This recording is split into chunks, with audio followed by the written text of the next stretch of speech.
Okay, morning everyone. Ebale twegattako leero tugenda kuba tutandikirawo stream yaffe, so abana abasobodde twegattako, that is so good. Abana abasobodde twegattako, that is so good. Okay. Abana abasobodde twegattako, that is so good. Okay. Abana abasobodde twegattako, that is so good.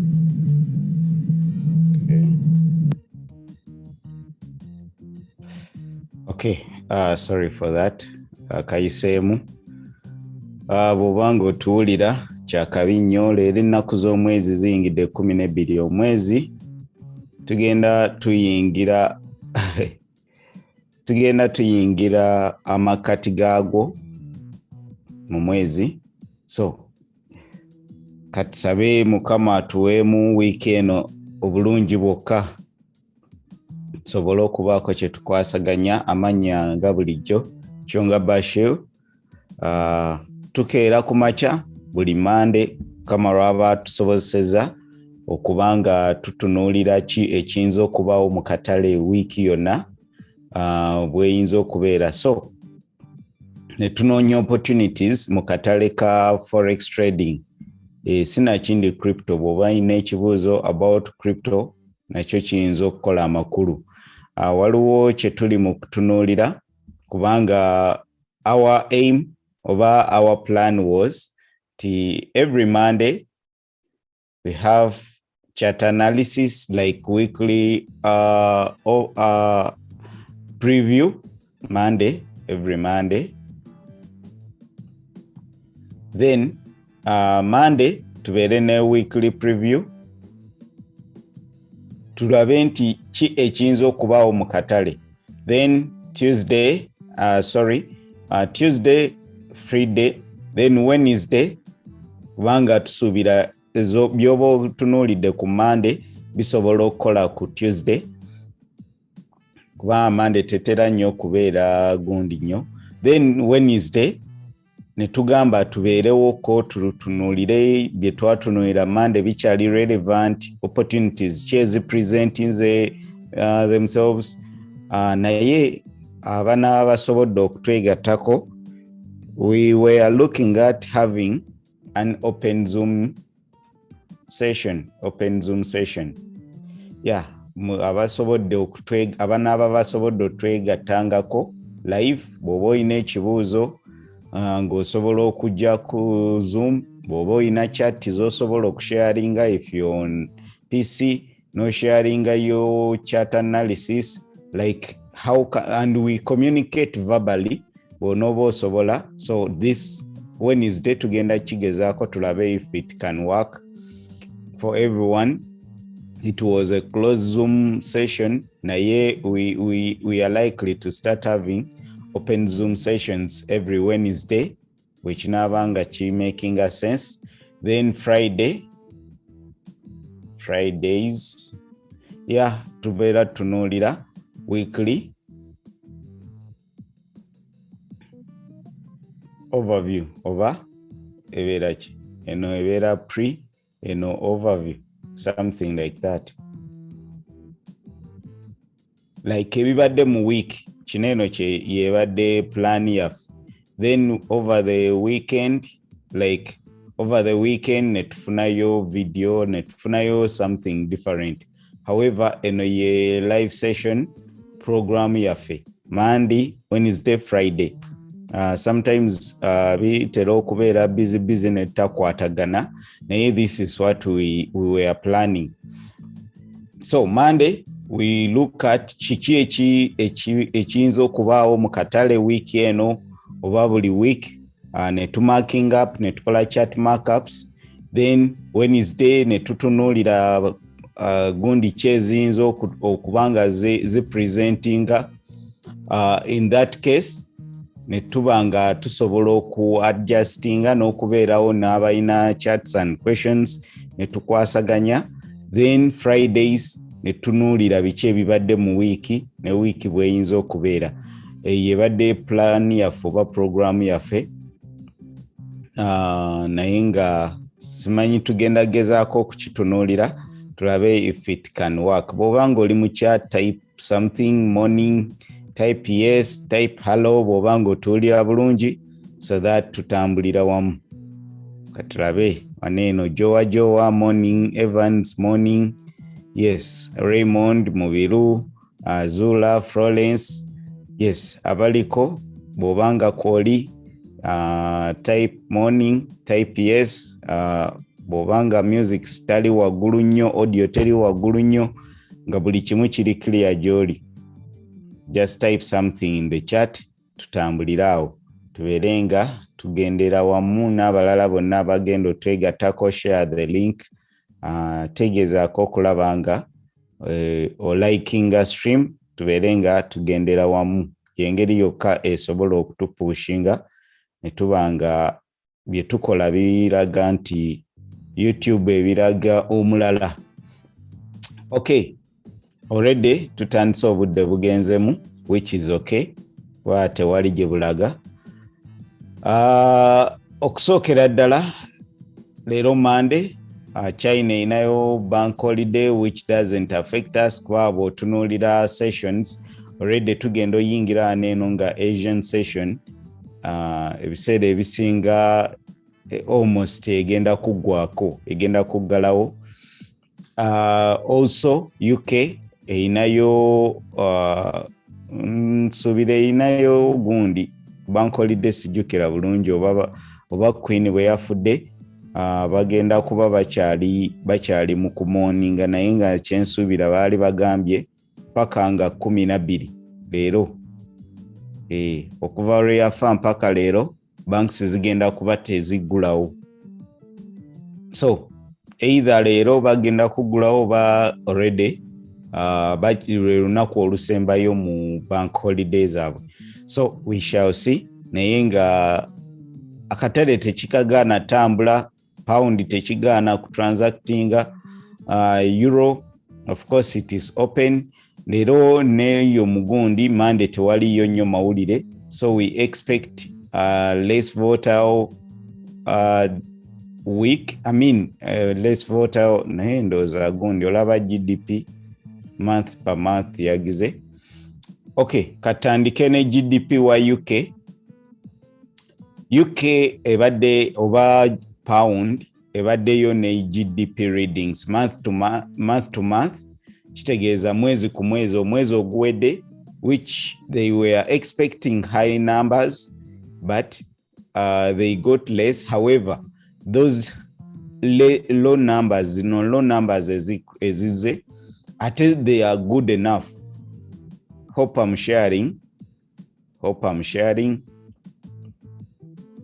They are good enough kubanga bw'otunuulira previously omwezi ogwaggwa bafuna negative GDP numbers. GDP general oyinza okugamba bakimalayo gross domestic product, like babala sente government zeefulumya ne zeeyingiza, oba ensi general ensi efulumya ki eyingiza ki. Kati bw'obeera mu negative GDP kitegeeza eringa bw'ogamba ki, kale emisolo gy'okuŋŋaanyiza ne generally sente z'oyingiza ye gross domestic product, then nez'ofulumya. Previous month kyensuubira gwali gwa 7, kuba tuli mu gwa 9, guli ogw'omusanvu baali mu negative, baali mu loss. Kati ku luno baadde basuubira good numbers nga tebali mu loss, naye nga basuubira 0.3 naye bafunye 0.2, ogamba yaddeko ng'omu by'omweru. So expectation yabadde waggulu nnyo, kyova olaba nti ebadde mu red. However, this number is better than the previous. Kati bw'oba kino lwaki aba trading amawulire kye batannaba kutegeera, bagamba manipulation biki. Generally algo za banks bana aba trading ba institutions biki zigenda kuba zo ziraga nti these are bad numbers. Ate bwe ziba bad numbers, they are going to be selling pound. Kati mweye eddakiika eyo amawulire nga gaakatandika sinnatunula ku chart ndowooza since Friday over Thursday morning. So ndowooza Friday, Thursday, hope Friday sijjukira bulungi. Yeah, Friday saaliko kuba nali bizemu. So algo zigenda kuba zo already ziplacing sell pound like nga pound yen eri mu kuselinga euro pound eri mu kubuyinga, something like that. So mweze dakiika ezisooka kubanga izo machine batunulira butunulizi positive negative numbers bwe zibeera negative. Kati after that ojja kulaba nga bagaana ye ate these numbers are better than the previous month. Kitegeeza we are doing better. If we are doing better, then it means pound is strong. We have to buy. Then ojja kwesanga nga tubadde tuli tugeze pound yen. Kati oyina tunuulira mainly what are they doing? Zino numbers ziri better than the previous month, yes. Oba ziri better than the expected. Tuina kati scenarios bili generally. Tuina tutunulira the previous month, it is the most important. In the long run, tugeze after day, after 1 hour, after chovola ba mawulire gajja kubanga either gasooka ne gambuka then ne galyoka ga droppinga. Oba ne gasooka ne ga droppinga like ne to droppinga ate then ne tumala ne gambuka. Ebiseera ebisinga bijjanga singa amawulire gaba gakole nga CPI numbers oba NFP nga gayina multiple amawulire agagenda okujja obanga kuliko gundi speech ng'egenda kuba egatta ku ebyo ebifulumiziddwa. Kati ebiseera ebisinga boogera numbers ne zifuluma ngambi naye ate speech nejjanga numbers ate boogera by explaining the good way like nti economy ekola bweti kineno kivuddeko like explanation yaga mawulire amabi. Kati tuina okusookera ddala the previous month eno it matters in the long run, after an hour, after a day, after a week. Expectation ya previous month singa mawulire gabeera malungi, numbers greater than the previous month oba previous any previous reading kubanga waliwo ebimu this we are on month to month yabadde year to year kaneno akaliko y to y over y kitegeeza year to year kana akaliko m over m, this is month to month. Kati waneno omanya nti month to month year to year. PPI eya Japan eri year to year. Bagenda tunuulira omwaka ogwaggwa 2021 ne 2022 ziri zitya zikoze zitya. Jukira babala tebabala nti mwaka bwe gwatandika babala financial year tugeze ya Uganda etandika mu July. Kati bagenda tunuulira July yakola etyo okuvaawo wonna mpaka ze readings ze bagenda otunuulira simanyi oba ne ya Japan etandika mu July mpaka July next year. Kitegeeza financial year eya Japan yawedde mu July just ngambo oba yawedde mu August. Kati ne basoma numbers kati tuli mu mwaka mupya ogwa financial year mu Japan, which is 2022-2023. 2022-2023 ebeera egenda kuggwa nayo tugeze mu August, just oba kale tugambe July next year. Kati balina osoma these numbers mu mwezi egiddako aweebiri bagambe omwaka ogwa 2022 ne 2023 year to year, then yakoze bweti month to month. Kitegeeza okuva ku mwezi gwe tubaddemu n'eguli ogwasemba, kitegeeza tuli mu gw'omwenda kati. kati baba bakomparinga mu gw'omusanvu n'ogw'omunaana ze bagenda osoma wano eno ze zibeera ez'ogw'omunaana wano. So tuyige okukozesa abasinga tebaagala. These things are easy naye lw'okuba tetubimanyi nnyo tugira bugizi amawulire NFT gundi fundamentals. You don't need to trade fundamentals. No, you need to understand the fundamentals. Nomanya long-term perspective eyinza kubeera ki and short-term perspective. So mweyo gundi nti tuyina ebiseera ebisinga tuyina value eno egenda osomebwa eno eyawana eno. Tuyina spaces satu eno expectation then netubeera ne previous ezaaliwo omwezi ogwedde oba previous reading oba ze baasemba okwogerako. Then netubeera ne ze expectinga mu guno babeera basuubira nti eyinza okukola bulungi oba bubi. Kiringa bw'ogamba osuubira maani egenda mu kumalira mu kyakumeka ketwaguze bano abasajja olowooza eyina otwala ekikopo expectation kati n'obabuuza kozi ogwaggwa mwakola mutya kale wadde tukyali oba ekyali mu Europa ekyali mu Europa naye simanyi oba eneevaayo kale nti tukyali mu Europa kati bwe bajja ne babeera nga babadde expectinga kutwala kikopo oba kyakubiri ne babeera mu kyokuna kati awo mu short term si kirungi kubanga badde balina expectation nene ya kubeera namba emu oba namba bbiri naye olw'okuba nti bakoze bulungi than the previous season ne babeera mu kyakuna luli baali oba mu kyakumeka simanyi bankoma kumanya bakutaano kale tubale baali mu kyamukaaga kati bwe babanga baali mu kyamukaaga kyokka nga leero bali mu kyakuna kitegeeza ba improving. Those are good numbers. They are showing progress. Mu long term kimataringa naye olw'okuba nti badde basuubira kubeera mu kyakubiri oba kutwala kikopo kitegeeza nti okusookera ddala that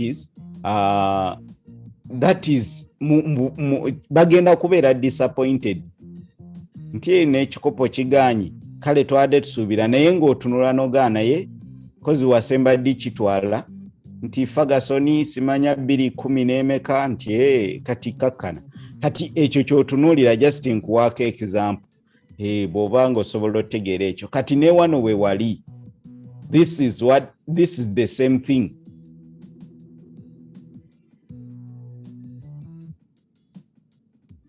Okay, this is the same thing nti otusooka n'omanya nti numbers ze ba expectinga they expect high numbers more than the previous, which is okay.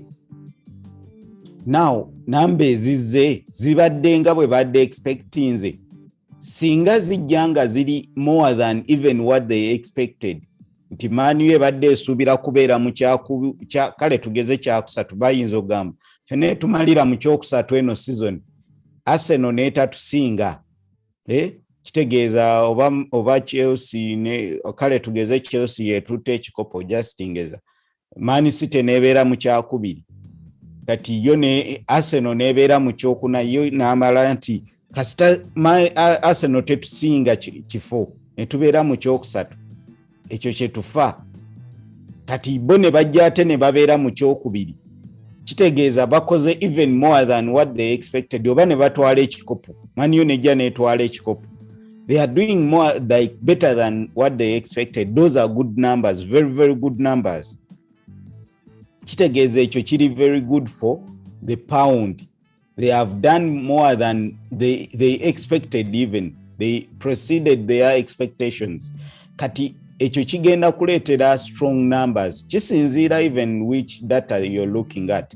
Tugeze NFP, tugeze GDP, olina okumanya numbers ezi affecting esaawa zino tutunuulira inflation. Inflation eri waggulu. Kati ate inflation bwajja n'abeera waggulu nnyo ate ekyo kibi. Like CPI numbers is reflecting gundi. inflation okugeza I saw something here. I think this week tuinayo CPI numbers. Yeah, tuinayo CPI numbers encha mu US. Kati ate bwe zibeera waggulu nnyo negative ebeera less than zero. Negative numbers zibeera less than zero. Kati basuubira less numbers like low numbers eza CPI. Inflation generally. Kati singa zibeera positive ne zibeera more than zero. Waneeno nebeera nga tewaliwo ka minus. Nebeera nene kuba abasuubira kati inflation okukka by -1. Naye singa erinnya nebeera mu positive nebeera tugeze 0.1, 0.2, 0. That is too much. It is a good number, very good. Nera wano zijja kujja nga ziri mu green. Nayo ino okumanya CPI etegeeza ki? CPI etegeeza inflation tugeze jja kubeera 0.1. Eri negative, esinga negative ate esinga neno. Those are good, very good. They are more than what they expected. Naye ogenda okuinterpretinga nti kitegeeza inflation yeeyongedde. Kati ebyo by'olina okumanya nti CPI etegeeza ki, NFP etegeeza ki, interest rates zitegeeza ki ku economy. Kubanga bye trading tugula shares mu economy. Kati zineeno zogenda okutambulirako basi. Ogambe waneeno CPI bwabeera munene oba like inflation yeeyongedde. Government kwegenda okuplanningira obwongo bwayo bwonna bugenda kubeera tukendeeza atya inflation. Nti bwe tuba bakendeeza inflation tuongeze interest rates. Interest rates zigenda ku affectinga zitya gwo wa business. Tizigenda kuongeza cost of getting a loan oba cash. Zigenda kuongeza inflation in that case. Zigenda kuongeza kuzibuza emirimu. Kitegeeza gwe abadde alina abakozi olw'okuba tokyasobola basasula. Emiwendo gy'ebintu gyeyongedde tolina capital amala. Ogenda kendeeza ku bantu awo kye tuyita recession. Ogenda kugoba ku bakozi abamu. Kati buli lw'ogoba abakozi nze gw'ogobye ngenda kujjawo eza rent. Tewali. Kitegeeza ne landlord sigenda musasula. Abadde agenda okugula olugoye lw'omwana school fees sigenda musasula. Kati ebintu bigenda kubanga byonna bidda wankana.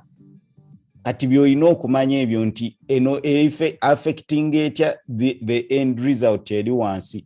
Tikigenda ku affectinga bwekiti. Tikitegeeza if it is too much kigenda kuba ate kibi eri economy.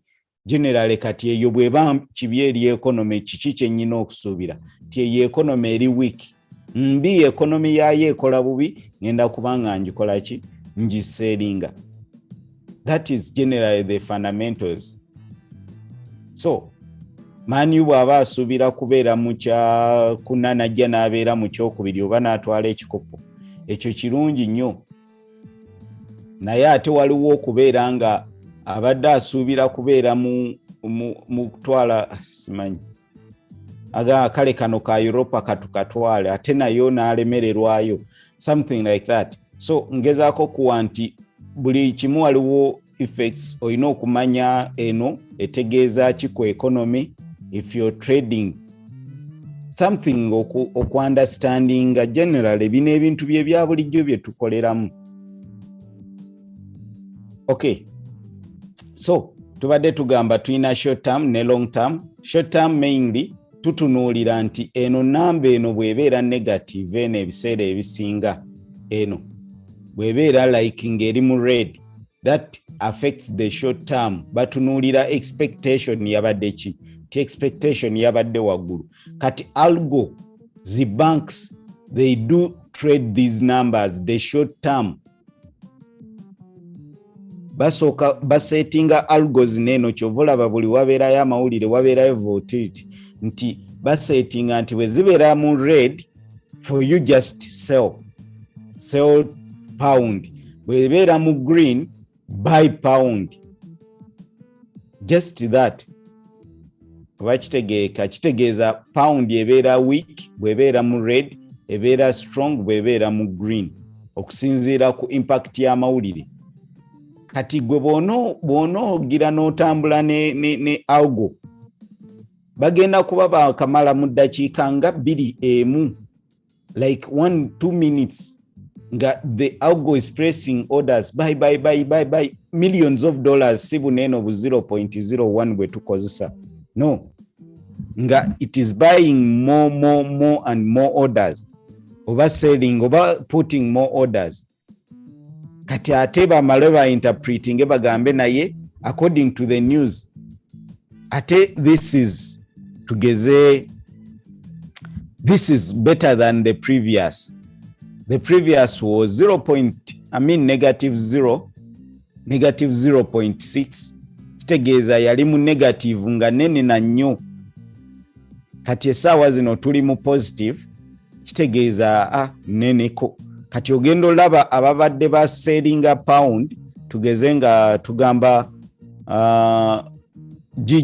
jije ng'eri mu kudropinga then olumala ate nekola ki netandika okukomawo even oba kale we yatandikidde tubadde tuli bwe tuti tugeze ofunye kande emu mu ddakiika ey'emu ate nekola ki ne retracinga nekomawo then neddamu ne ranginga oba then nekola ki neyambuka eventually kubanga bamaze okuinterpreting anti naye gana amawulire gali better in the long run nera gagenda ku affectinga positively ku decision za government oba eza banks central banks zegenda okuddako kubanga gali positive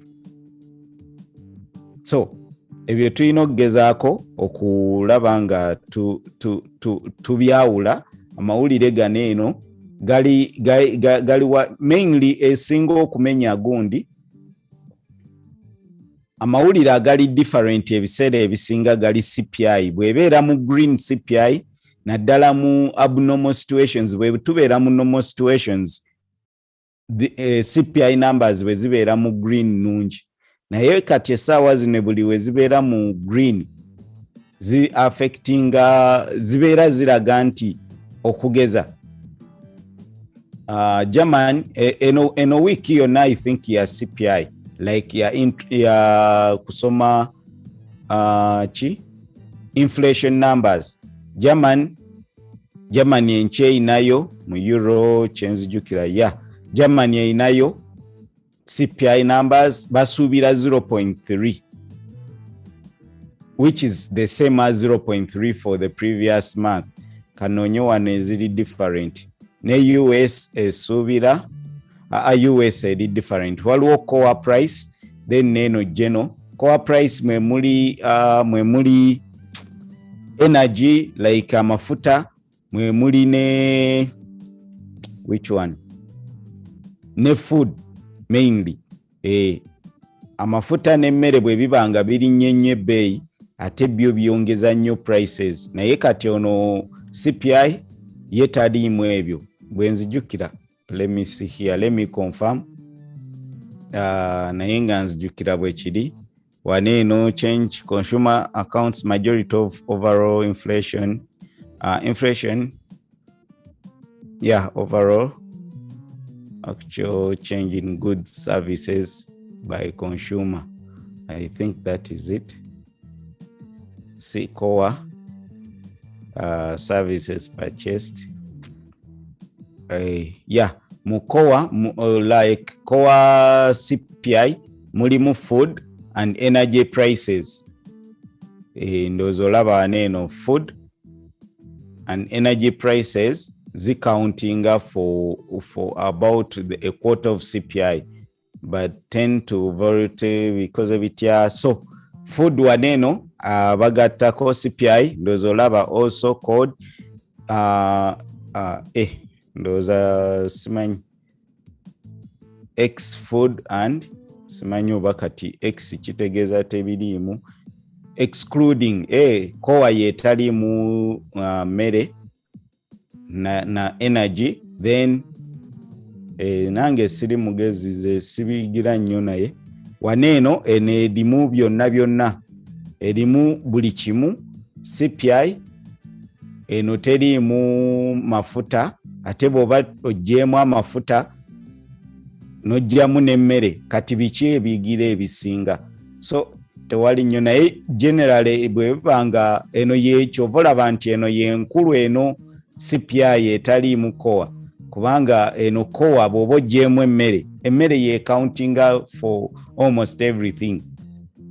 Abantu ebiseera ebisinga batunuulira mmere gye bagula then ne transport kubanga transport yaleetera emmere okulinnya yaleetera services okulinnya yaleetera ebisinga so bw'obanga tospendinze ku mmere na gundi na transport kiba kizibu okubala byokola so kyova olaba CPI numbers zinene eza waggulu ezitali mu kowa ze zimataringa mainly zebatunuulira so zino bwe zibeera nga ziri different nga ziri not as expected zineno tezimataringa nnyo tezikyusa nnyo kyova olaba ne bano kyekimu nti CPI ziri negative ziri mu red kowa teri mu red kubanga mainly ekimetaringa kyekineno okay so kyembadde ngezaako okunnyonnyola waneeno nti if they are expecting less number good numbers bad numbers but eno bad numbers kitegeeza CPI inflation leero ekendeera katugende mu maaso just njagadde kunnyonnyolako ku ekyo GDP numbers badde siri nnyo mu kunnyonnyola si kye ekibadde kindeese naye nzo kulaba nga ate kize naye bw'obanga kwoli nga you're getting something just type yes type something in the chat katumale ogendako ku chat katono tumale okubuuza ku batuliko King Josh morning everyone morning Mubiru clear Hajat B at last Jafari Sirika everyone Simon extra channel thanks for the data Nasser Sauda long time okay Wamala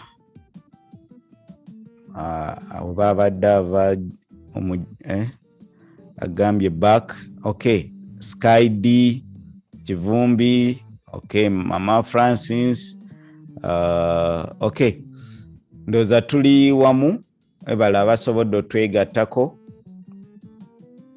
temulekaawo nno jacket ne mugenda bannaye buli lwolekawo jacket n'ogenda tuli likely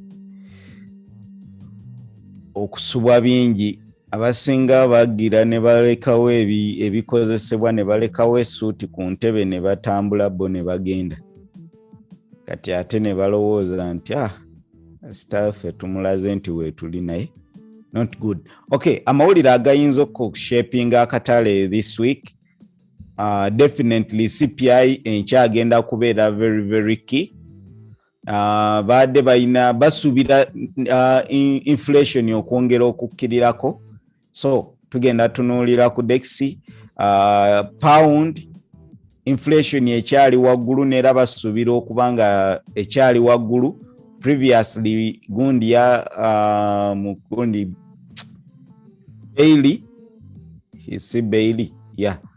gundi wa governor wa Bank of UK Bailey I think yagambye they expect inflation okutopinga to 13.5% inflation esaawa zineno eno UK yasoose genda mu double digit inflations like inflation number esaawa zino bali mu 10.1% ebintu okweyongera kineno ever since oba myaka 4 nga Queen akyali ku myaka 5 kubanga yafiiridde ku 9 yabadde inflation nga Queen akyali ku myaka 5 naye bannaye kama singa mpangazaako bwentyo naye nga ndi mugaga siri mwavu bw'owangala ng'oli mwavu kibeera si kirungi okay so eno bali esaawa zineno inflation wa UK eri 10.1 yeno naye bo basuubira okutopinga like ogamba nti kati alekedde awo nga bw'ogamba nti nsuubira tugeze binene bye tugamba nti gundi okukoma neno then reversing kati eno ye premier yo which is 13.5 something mweyo mu 13 kitegeeza bwe babanga bakyalaba nti this time basuubira 10 point gundi kyensuubira nti eyinza okukkamuko naye abadde balaba amawulire agali mu UK ebintu bizibu nnyo okusooka babadde beekalakaasa ekyaviiriddeko okulonda omukyala bamwita Liz Truss prime minister omupya prime minister in fact UK egenda kukola enkyukakyuka ennene prime minister Liz mupya bakamulonda in fact yabadde yakagenda okulaba Queen olwamaze omulamusa n'afa Queen oza yagambye ne bwenfa in fact UK sigwe gusoso okubeera ne ba prime minister abakyala prime minister alinga ye president mu UK prime minister alinga ye president mu kubanga these are monarchy mu Japan nga bw'olaba gundi bw'olaba Peter Mayiga ow'ekitiibwa mu Buganda kabaka takola mirimu tagenda n'agira n'asaka nti simanya twagala ddwaliro twagala zaaki no kabaka alagira prime minister yakola emirimu egyo yagenda mu nsi ezo ez'ogundiku bw'aba kabaka agenze ye abeerawo nga mugenyi mu oba ngambe kati prime minister yalina olowooleza development kye tuyita government business kati Queen abadde takola mirimu bineno politics biki tagenda mu parliament talina question yonna kyovulaba prime minister alina kubanga nabbanja president alina okwogera president byalina okwogera nabbanja ow'ekitiibwa bw'aba ayogedde kitegeeza aba president ayogedde kubanga representinga president mu byonna decisions yalina okutunuulira ba investors yalina obba meetinga mainly naye prime minister lwakuba neno twabigatta prime minister abeera mu nsi eri mu monarchy like nga kabaka ate oba Queen kati prime minister n'abanga yatambuza emirimu naye ensi eri mu president ebeera mu vice president kati ffe byonna tubiina vice president representinga president ate ne prime minister na representinga president kuba president ya buli kimu ate mu monarchy yo Queen oba king si abeera buli kimu king abeerawo ku commissioninga kubuulira vision yabeera visionary which the president does so kati ono Liz Truss ndowooza bwediti erinnya bwe liri si gwe gusoose okulonda omukazi waliwo Trace Mayer waliwo bamuyitangani the Iron Lady Condoleezza Rice waliwo erinnya oba ye Condoleezza Rice the former prime minister omukyala gwe baali bagamba David Cameron gwe yaddira mu gundi mu bigere oba ye Condoleezza sijjukira Rice something like this prime minister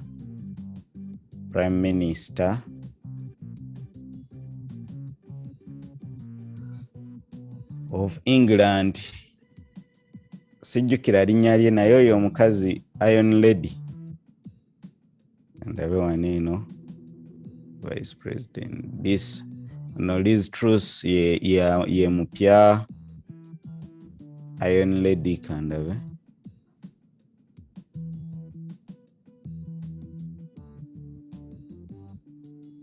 bamuyitanga Iron Lady ebadde ina baba prime ministers Margaret Thatcher ndoza yali Iron Lady aliwo Condoleezza Rice oba yali wa gundi wa US sijjukira Margaret Thatcher ebaddeko ne bagundi ab'enjawulo Iron Lady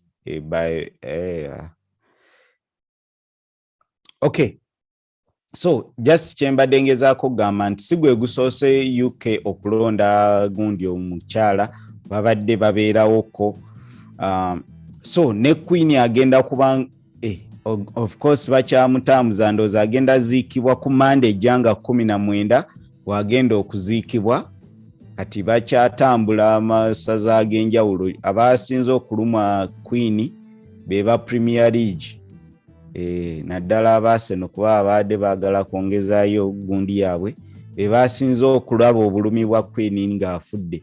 In fact okumala emyaka kumpi myaka ndooza Queen yafuna gundi obwa Queen ng'akyali mwana muto nnyo, naye essaawa zineeno mutabani we yagenda okuddamu mu bigere bye. Ebimu ku nkyukakyuka ezigenda okubeerawo mu UK, waliwo sente za UK bazisuubira okuvaako ekifaananyi kya Queen. Sente za UK the pound okuvaako ekifaananyi kya Queen bateekeko ekifaananyi ekirala. Ndabe wano eno pound,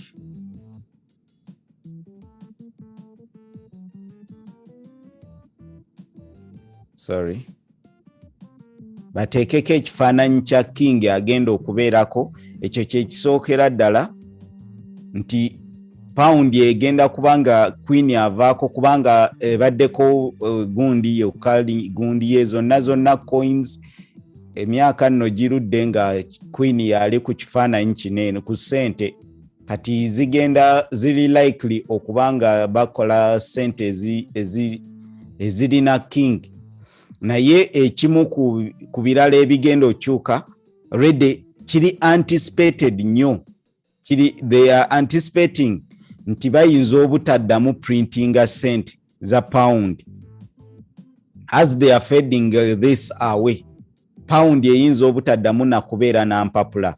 Ekisooka zino dollar atan like 50 pound note eno 50 pound note eno egenda kubeevaawo neya 20. 50 pound ne 20 zigenda kuba zivaawo, then wasigalewo eye10 eye5 I think, then ne cents.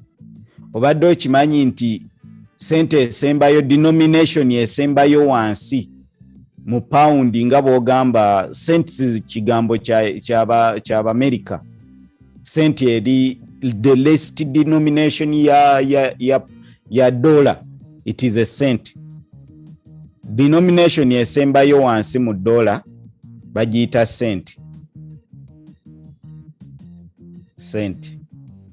Kati mu pound denomination, pound yesembayo obunene, esembayo obutono bagiyita shilling. Ke kasente akasembayo ddala obutaba na value ye shilling. Kyovolaba mu Africa babawa shilling. Uganda, Kenya ezisinga koloni za gundi balina shillings. Kati endala zakozesa pound ezimu, naye kati Uganda twali tukozesa shilling, which is the least the denomination esembayo obutono mu pound. So kati ezo ze bagenda osigala nga bakozesa, bagenda kozesa pounds, bagenda kozesa 10 pound, 5 pound, then ne coins, then ne cents for change. Kati already kino kibadde mu process nti 50 pound ne 20 pounds zigenda kuva mu gundi. Kati chances nyingi ez'okuba nti 20 ne 50 zigenda kuvaawo. Kati kitegeeza kinti ate ono bw'abanga bagenda kumujja ku kifaananyi printing. Already they are planning to print a digital oba a CDBC, Central Bank Digital Currency. They are planning, bade chineno ba planning already, bade biri mu process. Ndoza either US ndoza bayinza okugimplementinga euro, eri likely euro yeyinza okusooka okukola CDBC, electronic oba digital euro. Kyesuubira eyinza n'okuggwa next year, Central Bank Digital Currency.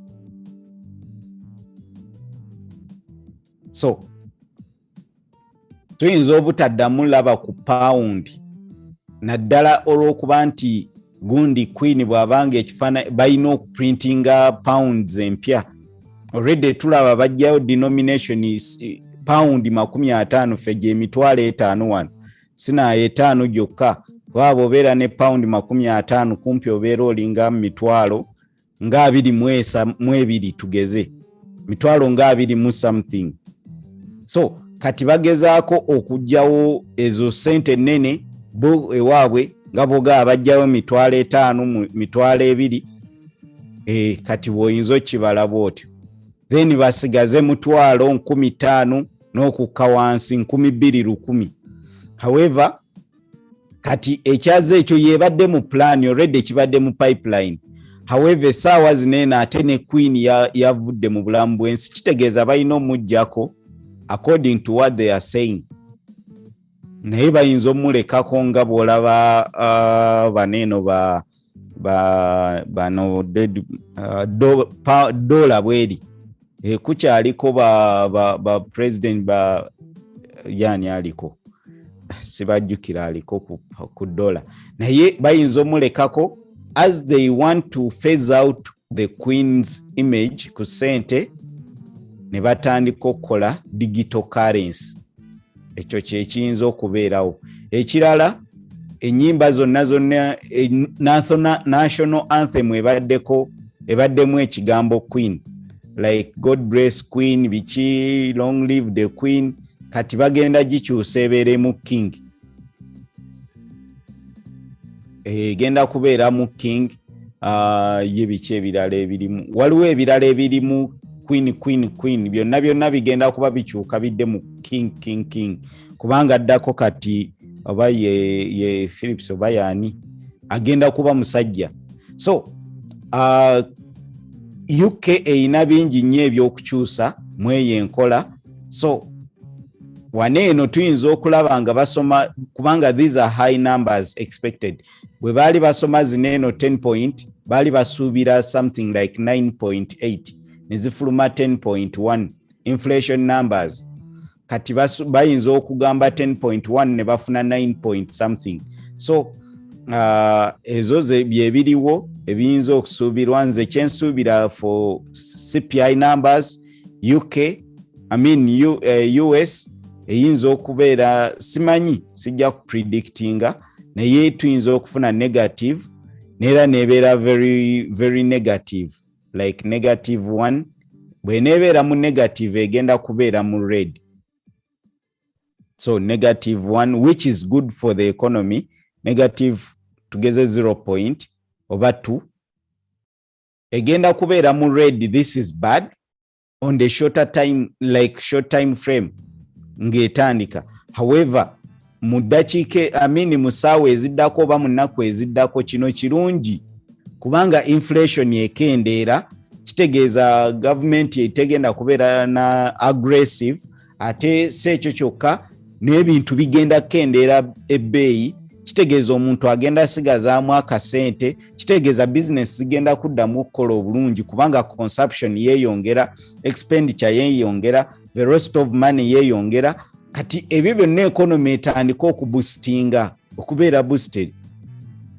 Kitegeeza bw'obanga oli alaba emmere abadde atya nti ebintu birinnye school fees zirinnye simanya amafuta galinnye kati ajja agenda ne munnwagi agende mu anyono gravity agende buli kivulu akigendemu spending buli lwa spending n'owa boda agenda kuba afuna sente kubanga weni ajjuza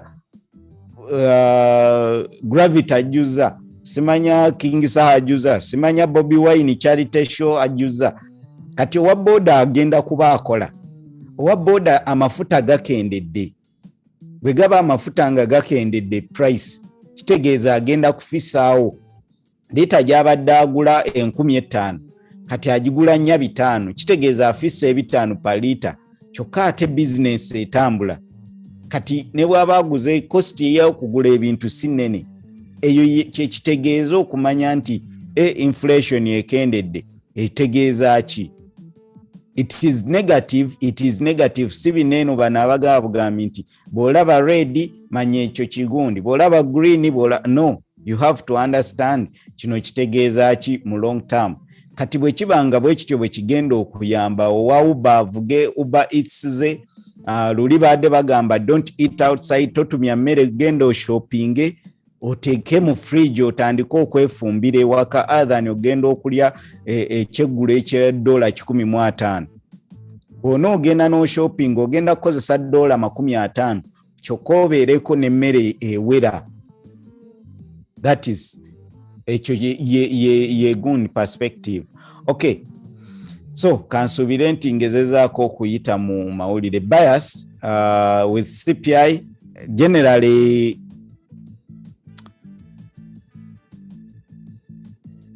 the DEXI wabaddewo kanjogereko katono ku DEXI before DXY. DEXI it is a basket of currencies. Yeraga strength of a dollar. Bw'otunuulira ku DEXI, the DXY kiri yoligo kuki interpretinga naye kansubire nti I'm making some sense and we are following ate obanga ofunamu some sense ofunamu something then nandisabye tunyigireko kagundi. Okay, sinaba kutunula na ku chart naye already euro USD yine eri mu kupampinga. Lwaki DEXI ngisuubira okubanga ekola correction. Already dollar tugisuubira okukola correction yenene. Twayogerako ku okubanga dollar egenda kuva ku petro abakozesa petro dollar ndoza tulaba dropping. This is 15 minutes. Let me go to 4 hour. Sagala kukozesa smaller time frame. Yeah, like twayogerako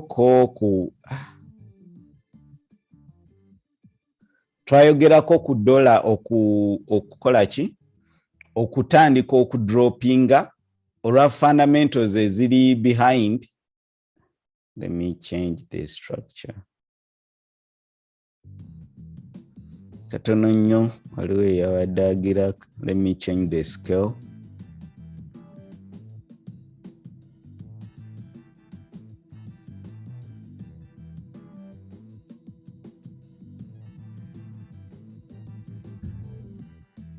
Okay, let me just go by this.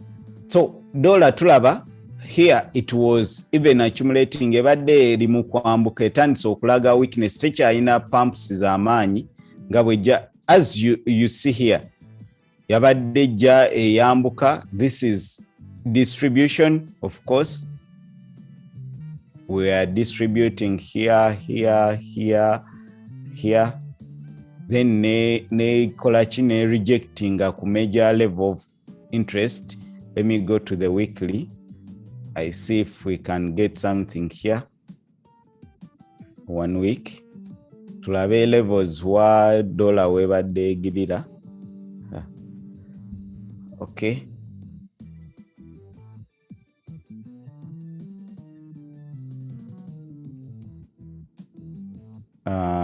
Stay with me, guys. Okay, inateja kunkolera. Okay, DEXI. Kaza searching.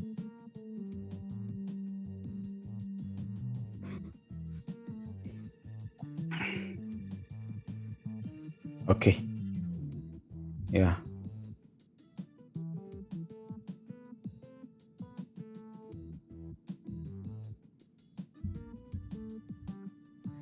Nonya gundi ina data werako.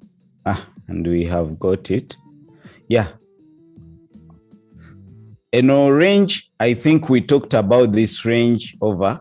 So kawaneno, it was a big resistance waneno. Kweno range twagamba between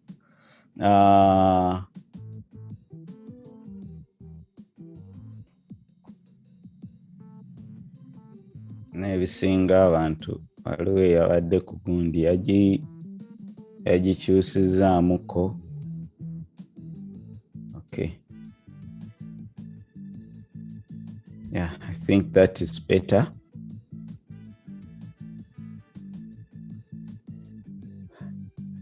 Okay. This is pound, dollar index. Dollar index, it is a basket of currencies. Tugenda kulaba ebimu lwaki dollar index oba dollar eyinza otandika crypto ali like okutandika pumpinga, tuli like okulaba US index, US equities nga zitandika okulinya US30, US Nasdaq, ezo zonna zi indexes ne stock market yokuddamu okutandika okulinya. Lwaki? They expect this olw'okuba nti mu future like naddala mweno quote eno gye tugendamu oba gye tulimu nezino omwezi ginene egisembayo egy'omwaka, olwakuba nti dollar ebimu ku factors twayogera nti dollar bano abasajja aba Russia bakola block yaabwe, bakola the 5 hours, twajogerako baziri 5 oba 5 hours, omuli the Russian ruble, ne mubeeramu Chinese renminbi, gye tuyita Chinese yen, bo bagiyita renminbi, then ne kubeerako South African rand, ne kubeerako waliwo aba Iran balina gundi yaabwe njerabidde. Iran eyagala kukozesa nayo gundi yaabwe, currency yaabwe naye etandika ne R, ziri 5 hours, either 5 oba 4 hours.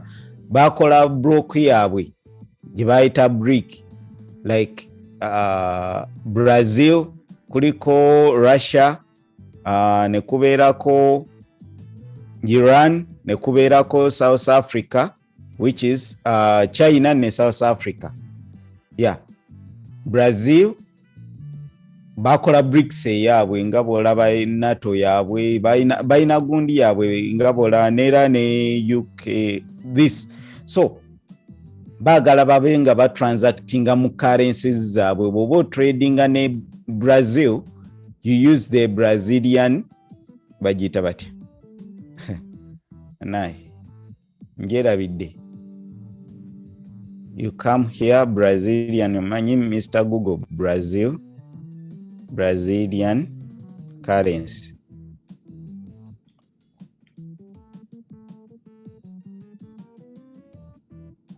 Eri double R bajja jimpa kyemanyi. Ndoza real, eri Brazilian real oba Rio, Brazilian real nayo kweri eneno Rio. So kati nayo it is part of the what, eno Brazilian real, ne osobola typingamu ne ya gundi ne ya Iran sijijukira bulungi. So bobo trading nezino gundi zaabwe BRICS bagala babenga ba trading direct into their currencies. Bobo trading in Russia, you can use the Russian ruble and you can get Russian ruble. Luli ate Russia yemu kunse single producing oil ne gas. Botunulira China ye single consuming yemu kunse single consuming oil ne gas. Botunulira South Africa ye single ku importing oil mu Africa, ate no ku exporting ndoza gold, ku exporting diamond, platinum, like ebyobugagga byomu gundi bisinga neno. Iran yemu kusinga okubeera ne uranium akozesebwa mu gundi mu nuclear ne even ne petrol. So mu South America, Brazil yemu single producing coffee ne okubanga importing gundi. So kati bagala bakole brick yaabwe, like group yaabwe, and South Africa egenda ku supplying Africa. China of course are taking over Asia. Chovulaba ne chips eri mu kulwana ne Taiwan biche taking over that. kati baagala luli babadde bakozesa dollar mainly for petrol bokolesa chovola abadde bagituuma petrol dollar ti dollar yonna gwe bwoba ogenda ku transactinga. In fact US ebadde teina bobala ensi exporting oil US ebadde teriimu, naye bwolaba abadde bagituuma petrol dollar nga buli akola gundi yonna like transaction yabadde ayina kukozesa dollar. So every transaction mu oil ebadde ayina kukozesebwa dollar. Venezuela yemu ku nsi ennene yagamba nti nze bw'oba okola kozesa ani ye ya Venezuela bagiyita batya njerabidde erinnya. So okozese ezaabwe eza Venezuela. So ne bakolako ne digital currency gye baali bayita petro. So kyengezaako gamba nti mainly dollar eyinza okukorapsinga mu myaka egijja, baagala kugijjawo nga reserve currency kubanga balabye nti eyongedde okugira okuditachinga from the reserve okubeera nti sente abasinga bazidenominatinga ne dollar. Ereese inflation, buli dollar lwebadde erinnya ebadde ereeta ki? Ereeta inflation. Kyovolaba nti euro ebadde at parity like ngeri even less than a dollar. Nge breakinze parity yayo, parity meaning nti ebadde breakinze its equivalent parity. It's equivalent with the dollar nti $1 1 gundi kibadde kirudde okumala kumpi emyaka pound buli bucyange ebaawo euro bucyange ebaawo kibadde kimaze emyaka 2 okuva mu 2020 something mu 2000 wekyali kyabaawo euro pound ebadde egenda kwenkanankana ne dollar. Pound okubeera nga yenkana kineno kibadde kimaze emyaka 4 gweteberezanga sente za Uganda zenkanankana ne za US kubanga US it is a colony of UK. Bo bagamba nti US tebasinga maanyi kubanga be baba colonizing. Kati bwebanga mwenkanankana sente n'okugira pound eyina kubeera nga eri superior mu value. Kati bwebanga yenkanankana ne colony yayo kitegeeza kibeera kibi ekiri eyo. Bw'otunuulira dollar index nade ntunuulira nsomako ku dollar index generally eno ye composition ya dollar. This is the composition. Hope you're seeing it. Erina almost like currencies is reserving with the dollar. Twina euro which takes over 50%, 57% component ya dollar index eyo DXY. Eri euro kyovolaba nti dollar ebadde very strong kubanga euro ebadde very weak. Euro ebadde hittinze unemployment rates over unemployment. Ezibadde mu record high ng'abantu tebalina mirimu. Euro hittingiddwa inflation.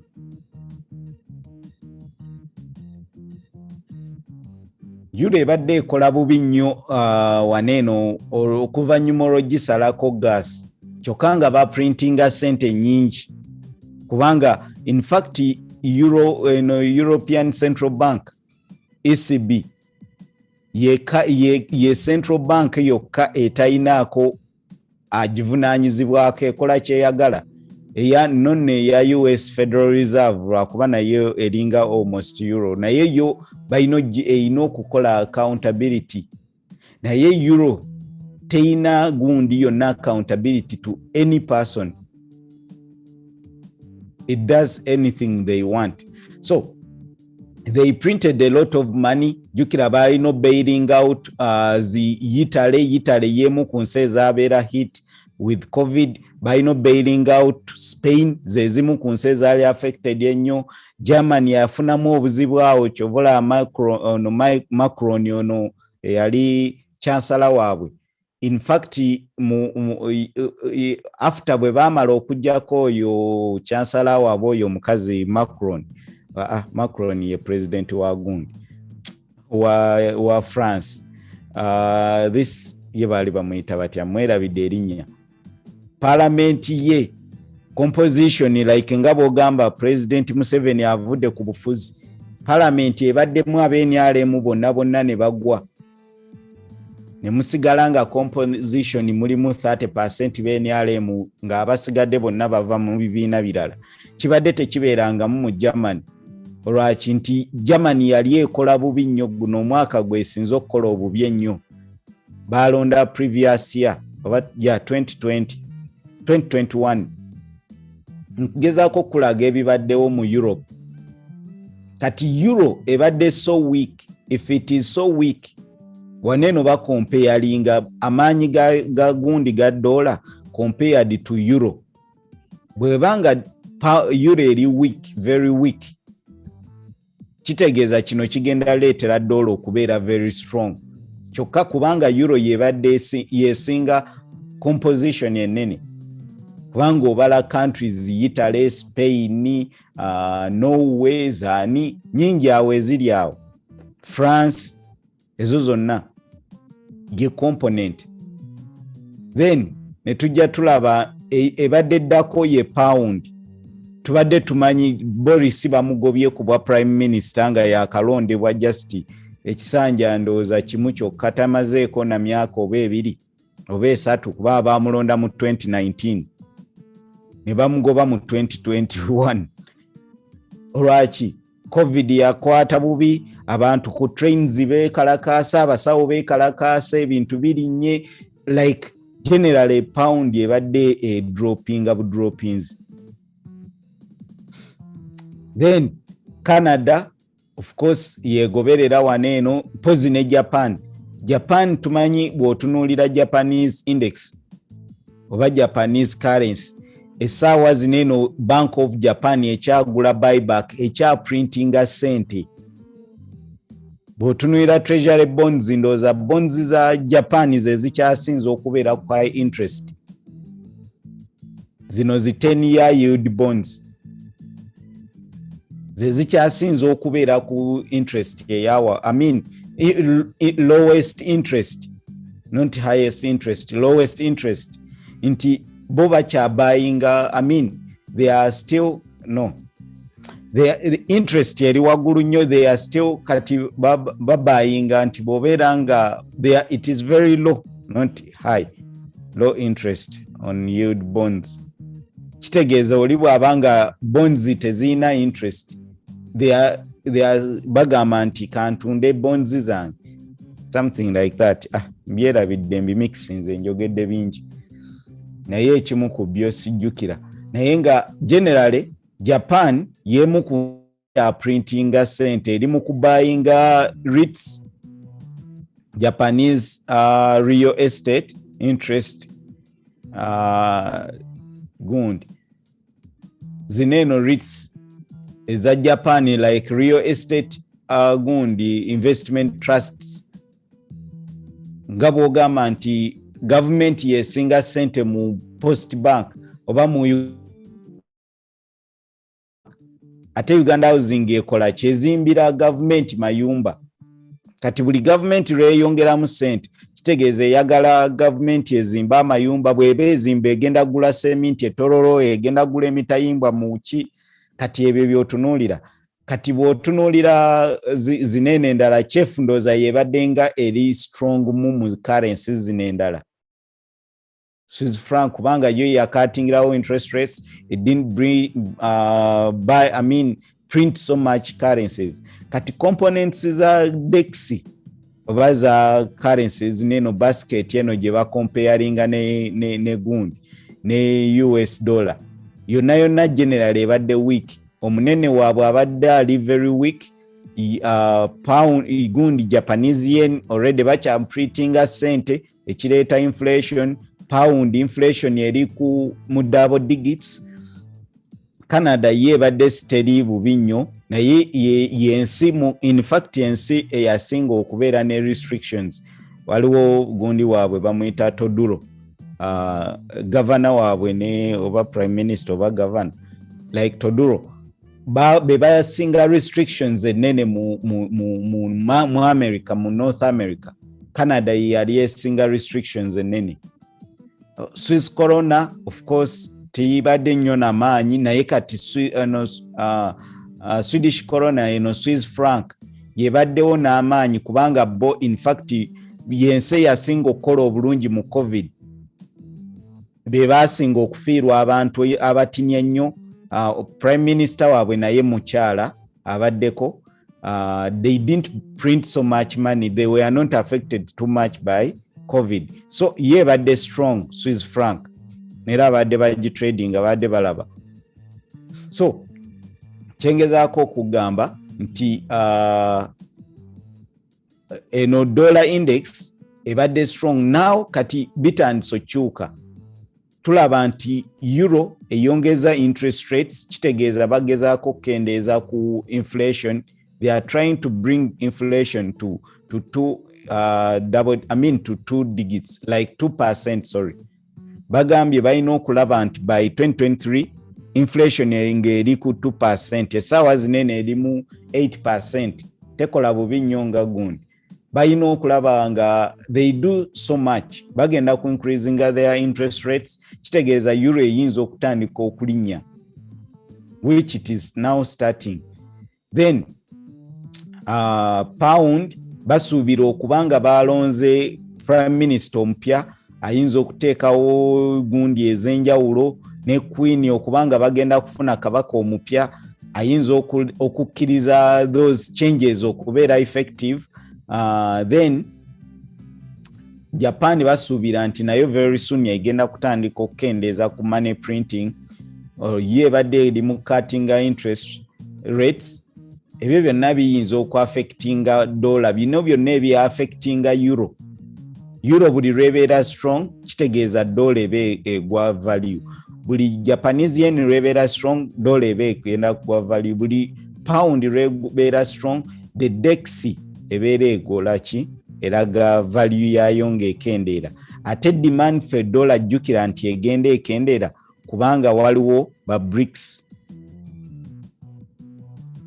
Waliwo baneeno. In fact n'Abawarabu nabo bakoze gundi yaabwe. Abawarabu baagala kukola NATO yaabwe ye bagitumye bati like NATO ebadde y'abagundi yaba Europe, baneeno ba Bungereza ne Europe generally.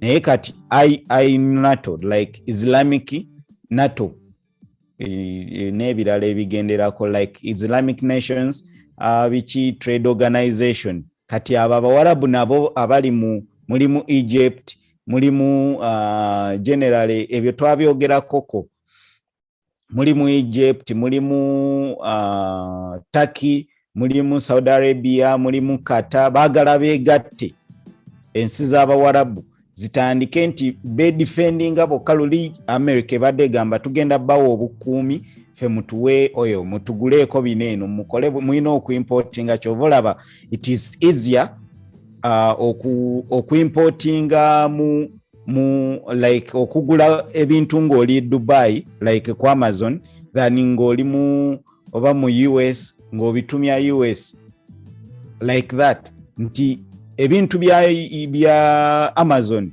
bili cheaper mu Dubai ne mugundi okusinga mu US.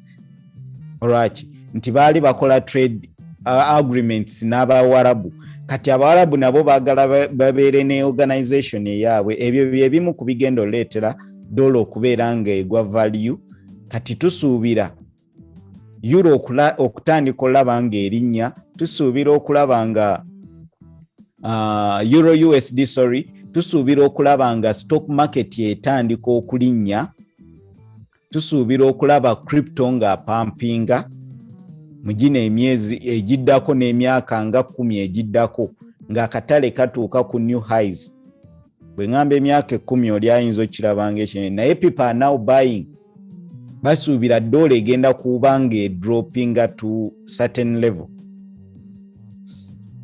kannemebba bowa n'ebigambo ebingi naye generally kyetubadde tunuulira eno level ebadde ya holdinganga support yemu ku bwolaba neeno tulimu eno range here and here.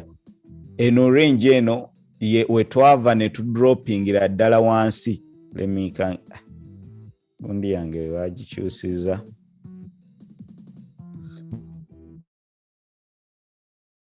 From here. Bw'otunuulira bwe twagira eno ye yali demand zone. Bwe twava eno ne tukola new highs. Omusajja yansuubiza n'angamba enkya wendi nnyo naye oba yabuliddewa.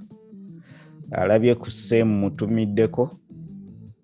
So, technically byebyo ebintu nze byentunuulira tewaliiwo nnyo kyanjawulo, tewaliiwo nti ogenda kufuna chart emoji analyzing bulala no. It depends bw'omanya fundamentally ki happening n'omanya technically one chart can do the same analysis.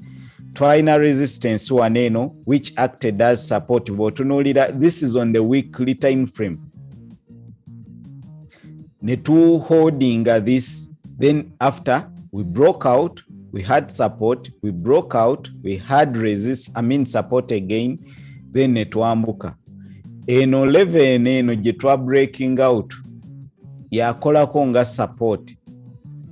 It acted as support at a certain level here. Nera bwe twali to drop inze twaddamu ne holdinga waneno yakolanga support. Sekaneno. Waneno yakolanga support, waneno ne breaking and netukomawo nekolanga support, then netumala netudropinga below, but we had support kweno previous demand zone yali supply bali baselingirawo, they were selling from here, netuholdinga nefuuka demand, flipped into support over demand, ne wano ne holdinga, then bwe twamala okudropinga below eyo gye twava bwe tubadde eno kati tuli mu eno range here and here. Kyetwagala okumanya ki ekiyinza okuhappeninga kubanga eno yaliko a good support level, essaawa zino eno resistance, neera bw'otunuulira bwodde emabega we had resistance kweno level yennyini. Kati kweno level eno line eno twagala tumanye lwaki twa dropinze ku shorter time frame.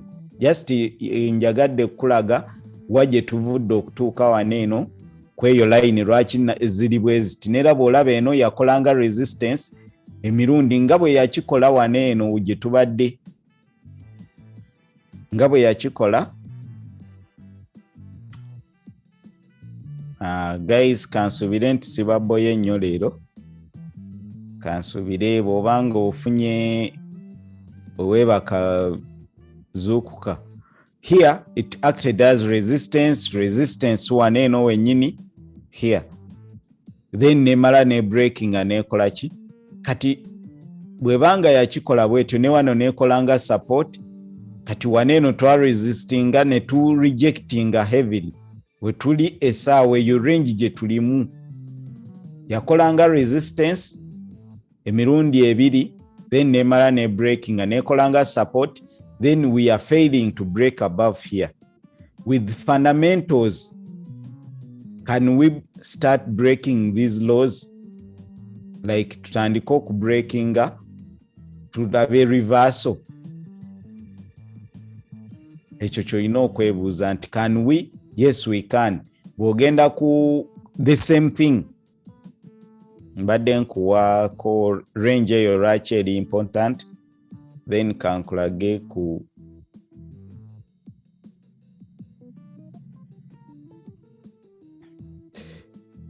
after bwe twamala okuva eno waggulu lwaki eno waneeno wali important. We made a low, this high, eno high made this low. Now bwe twakola eno low, after breaking the low make kitegeeza twali tukoze lower low here ne tukola a new low waneeno kati structure eri bweti twakkirira ne tukola pullback eno pullback nevaako kola new low like a new low to break this previous low. So we broke out kweno ne tukola kye tuyita break off osimanya boss anything like gwe kyoyagala otuuma waneeno. So eno ye low gye tuyina kati, eno ye high gye tuyina. Now bw'otunuulira waneeno we wali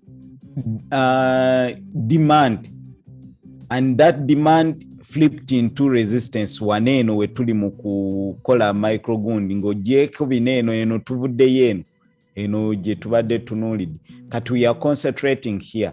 This was the last sell volume waneeno we have over buying volume buy to sell eno ku demand zone eno lwaki eno line eno gye nkubye makati eno is so important. Yali resistance yali support after breaking out ne wano yali support waneeno wetwava ne tudropinga ne tukomawo ne tukola mitigation eno waggulu twaligize ne tumala ne tukola new low. Kati eno zone eno ye yasembayo after this sell ne tutandika okudropinga kati we twagala okudissectinga waneeno kubanga twali twambuka tukola new lows higher highs. Kati awo we twagala okukola ki okutunuulira bannaye nti wali so important waneeno. Bw'otunuulira we had a higher high and a higher low, a high, a low, and this twalimu twambuka. Then ne tu breakinga eno trend line oba kale ne tu breakinga structure which this was the low eyavaako eno high making equal highs yoyinza kuyita head and shoulder then ne tu droppinga wa ewali volatility omungi waneeno wewali gundi tag of war price action yenene yali waneeno kitegeeza waliwo ba buyers and sellers ani yawangula ba sellers be bawangula kitegeeza with this sell volume mweno area waneeno this base eno ye yavaako okulaba nga tukola new low gye tulabye which is this low. Kati eno low gye tubaddeko until we break this high eno yonna ebadde ekyali corrective move mu higher time frame. Kati tutuuse mu area, this price sensitive area whereby price by sellers bangi which we call the supply zone. So waneeno wetuuse tuli mu supply zone. Wano supply.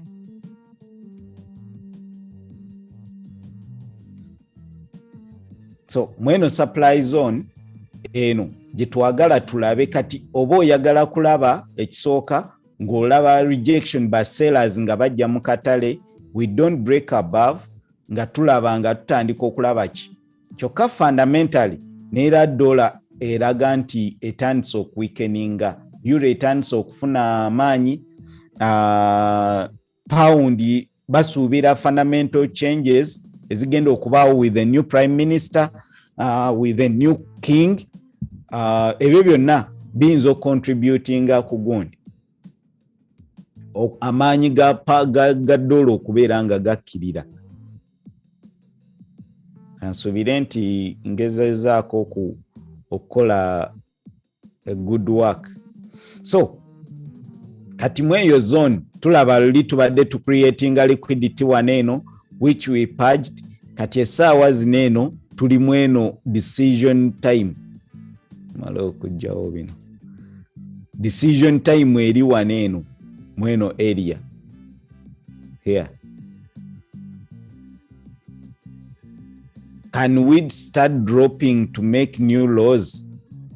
Euro etandika okulaga amaanyi, pound etandika okuvaayo, yen etandika okulaga a bit of strength, then tutandika olaba dollar sinakindi ng'ekola new lows kubanga eno ebadde corrective move kati kye tusuubira to start making new laws which bwe tujja eno zonna tubadde mu corrective move in the higher time frame tutuuse mu area of interest until we break above here netulaba tuli mu weekly netulaba weekly ng'eclosinze zineeno line nazikubadda netulaba weekly ng'eclosinze above nge-breakinze ne closing above here naye with this liquidity grab dollar eraga nti eri weak. So if I'm to trade a dollar and still nga nkyasuubira nti dollar ekyayambuka nandyagadde esooke breaking wanene retesting to continue up.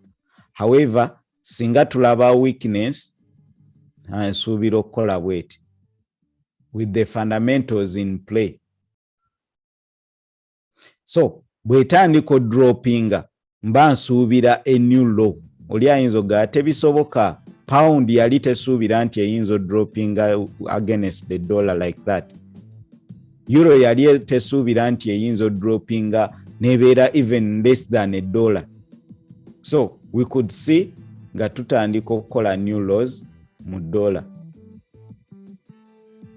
Dollar is still weak. Kachineeno kijja kuba kitegeeza we are making lower highs structure wise.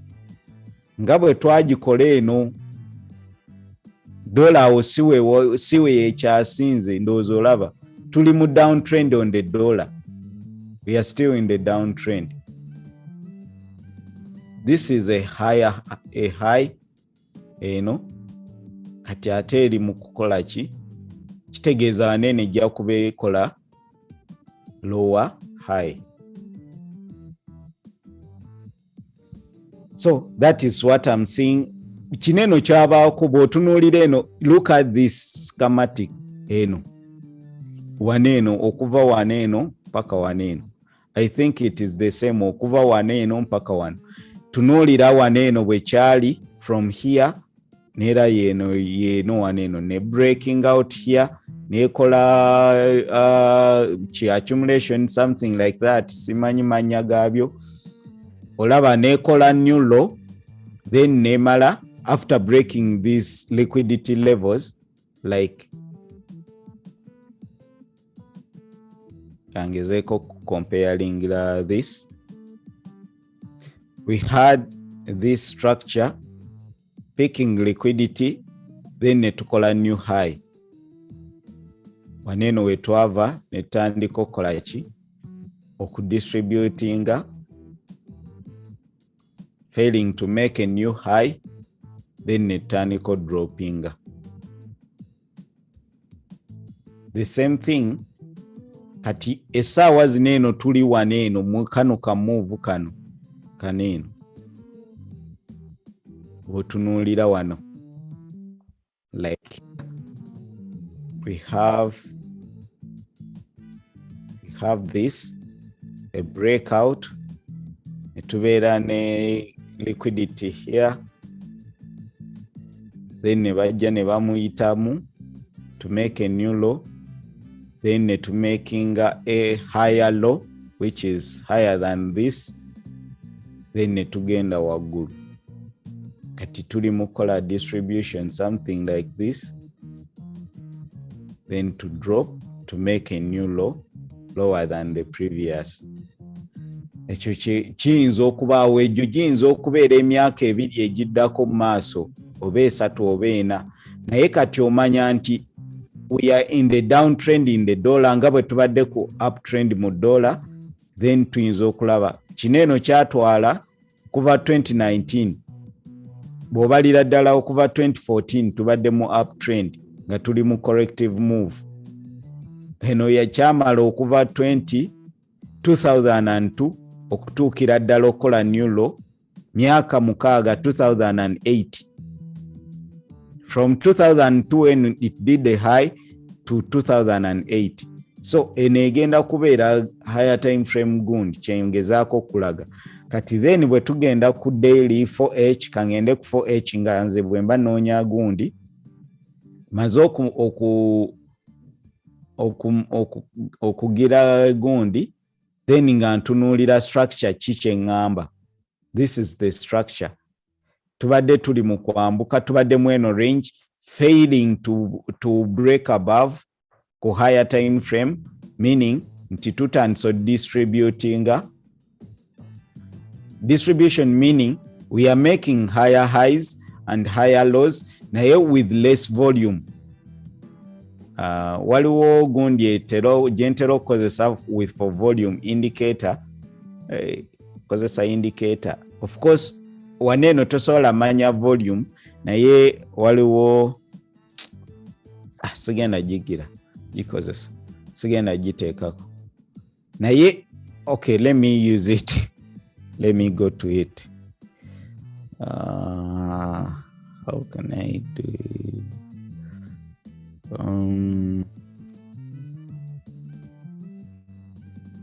Now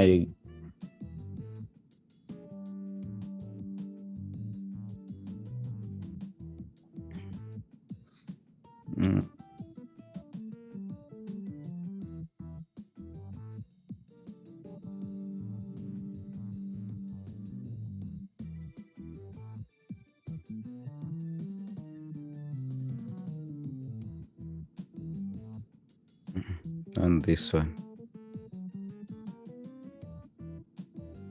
Egezaako VFI.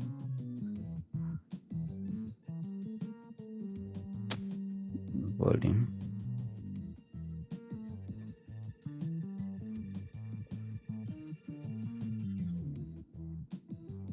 Ebe buzenga njireka.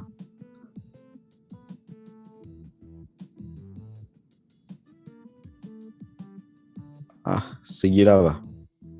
Sigijukira. Dona gikozesa. Okay.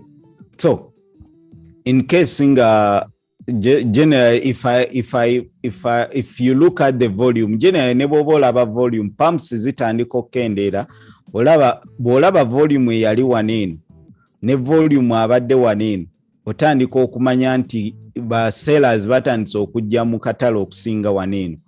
Then netulaba breakout, break of structure,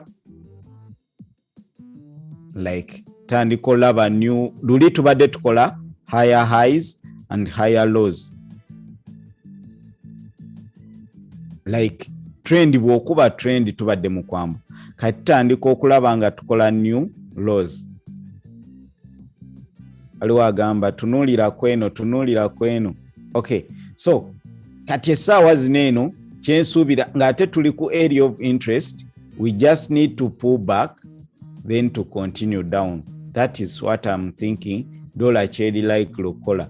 Muzino order blocks gwatunuulira order blocks ntya waliwo eno waliwo eri, ezo zigenda kubeera nga areas gundi weeyinza okureversingira to pick liquidity, not reverse but to do a pullback. For example, kweno here, this could be a demand zone.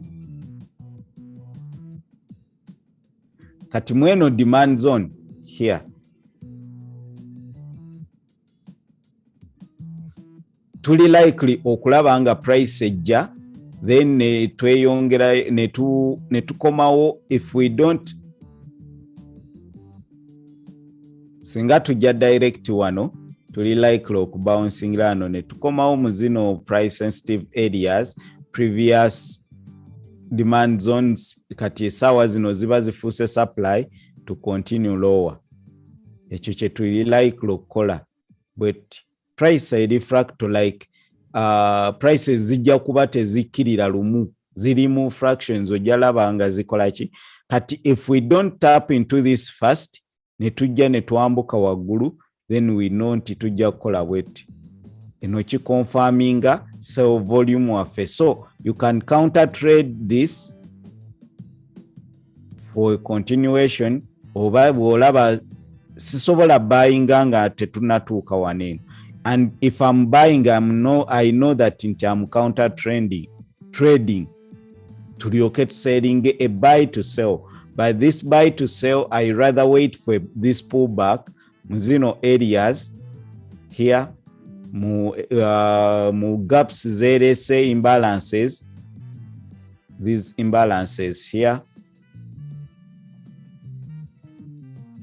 for sell kyenyinza okukola for now. So I'm looking for these levels okulaba nga nselinga. Kati gwe tunuulira peya y'endala kangendeko ku gundi ndabe balina gundi ez'enjawulo.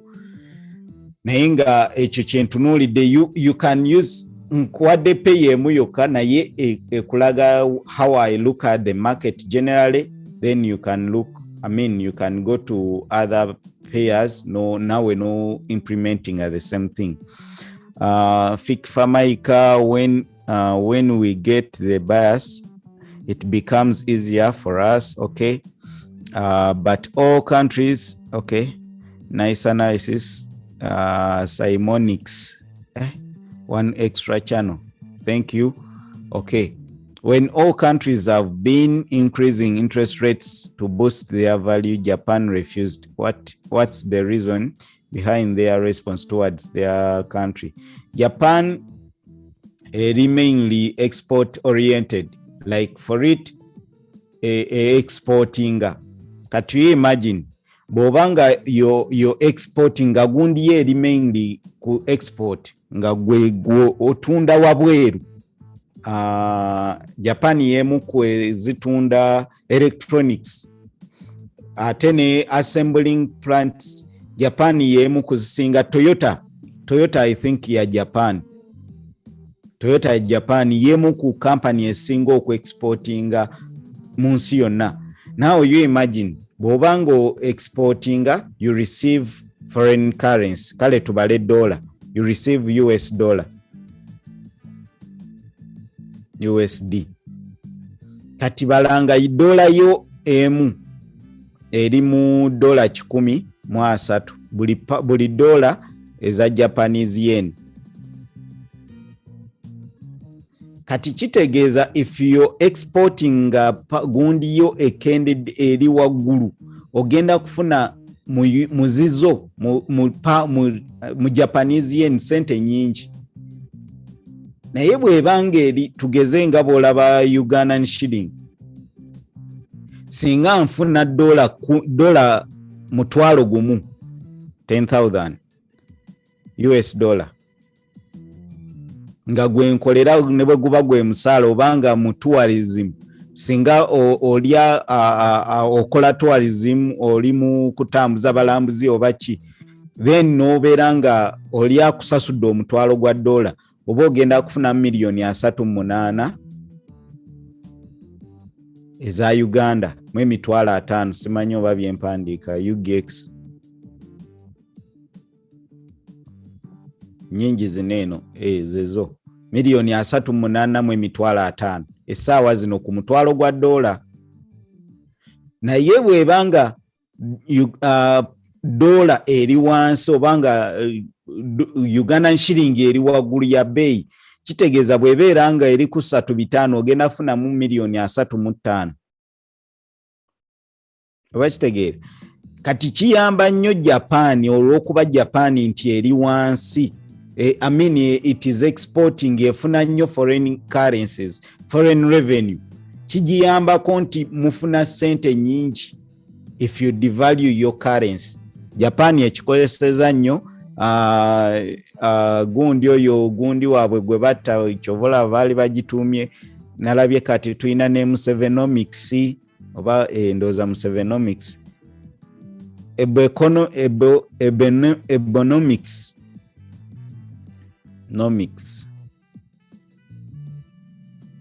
ibe baleeta akagamba ak'okutuuma prime minister waabwe mu kifo kya economics ne bakituuma Abenomics.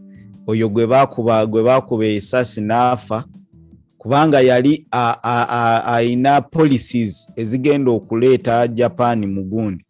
Japan ebadde falling down nga losing, kati n'aleeta policies ez'okudevaluinga currency biki ezayambako Japan. Yali asekenize ne Tokyo Olympics naye Olympics nezijja mu COVID time ne bafiirwa sente nyingi nnyo. So they have to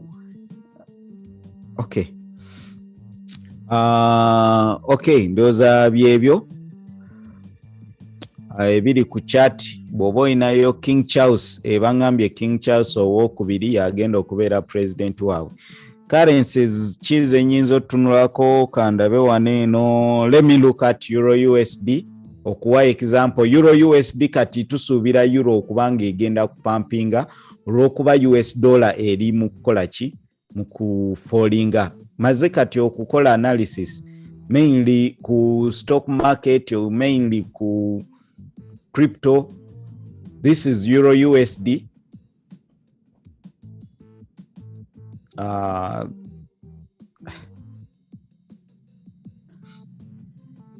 We are seeing bw'otunuulira Euro USD, of course generally tuli mu downtrend.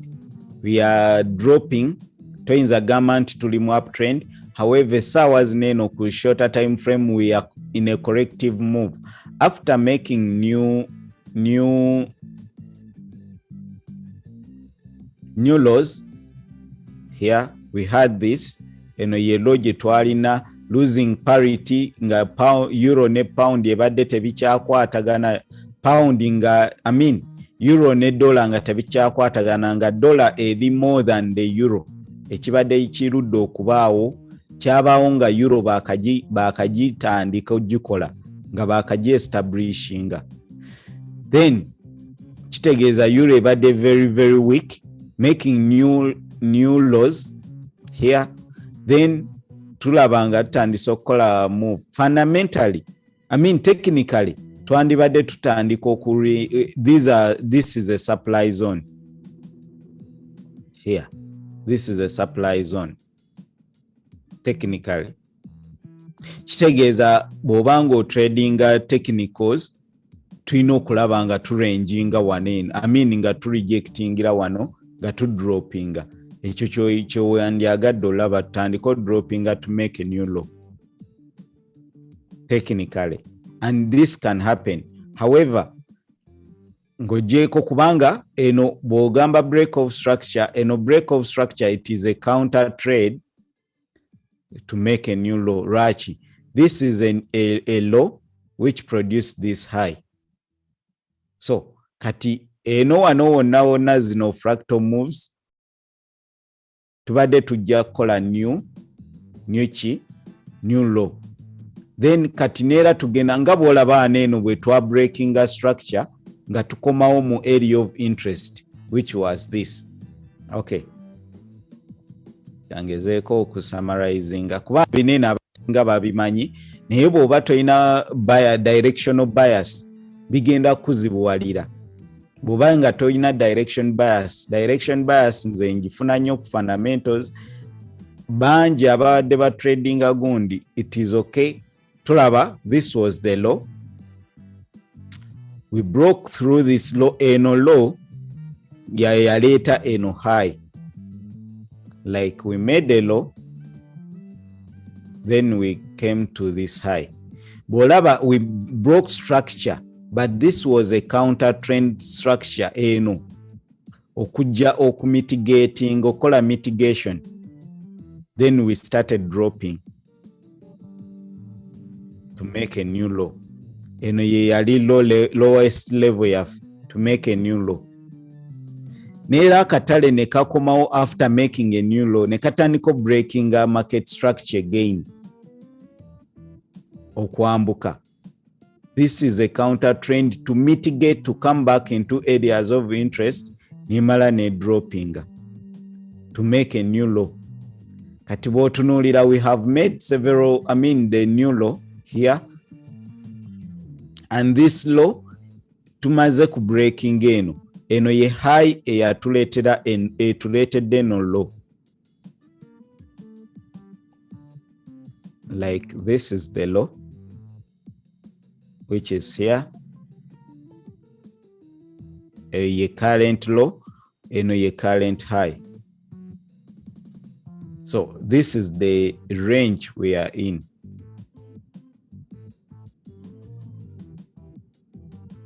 if we come back ne tuyita waneno, it's okay, we can come nga tuze kupickinga liquidity purge to continue down.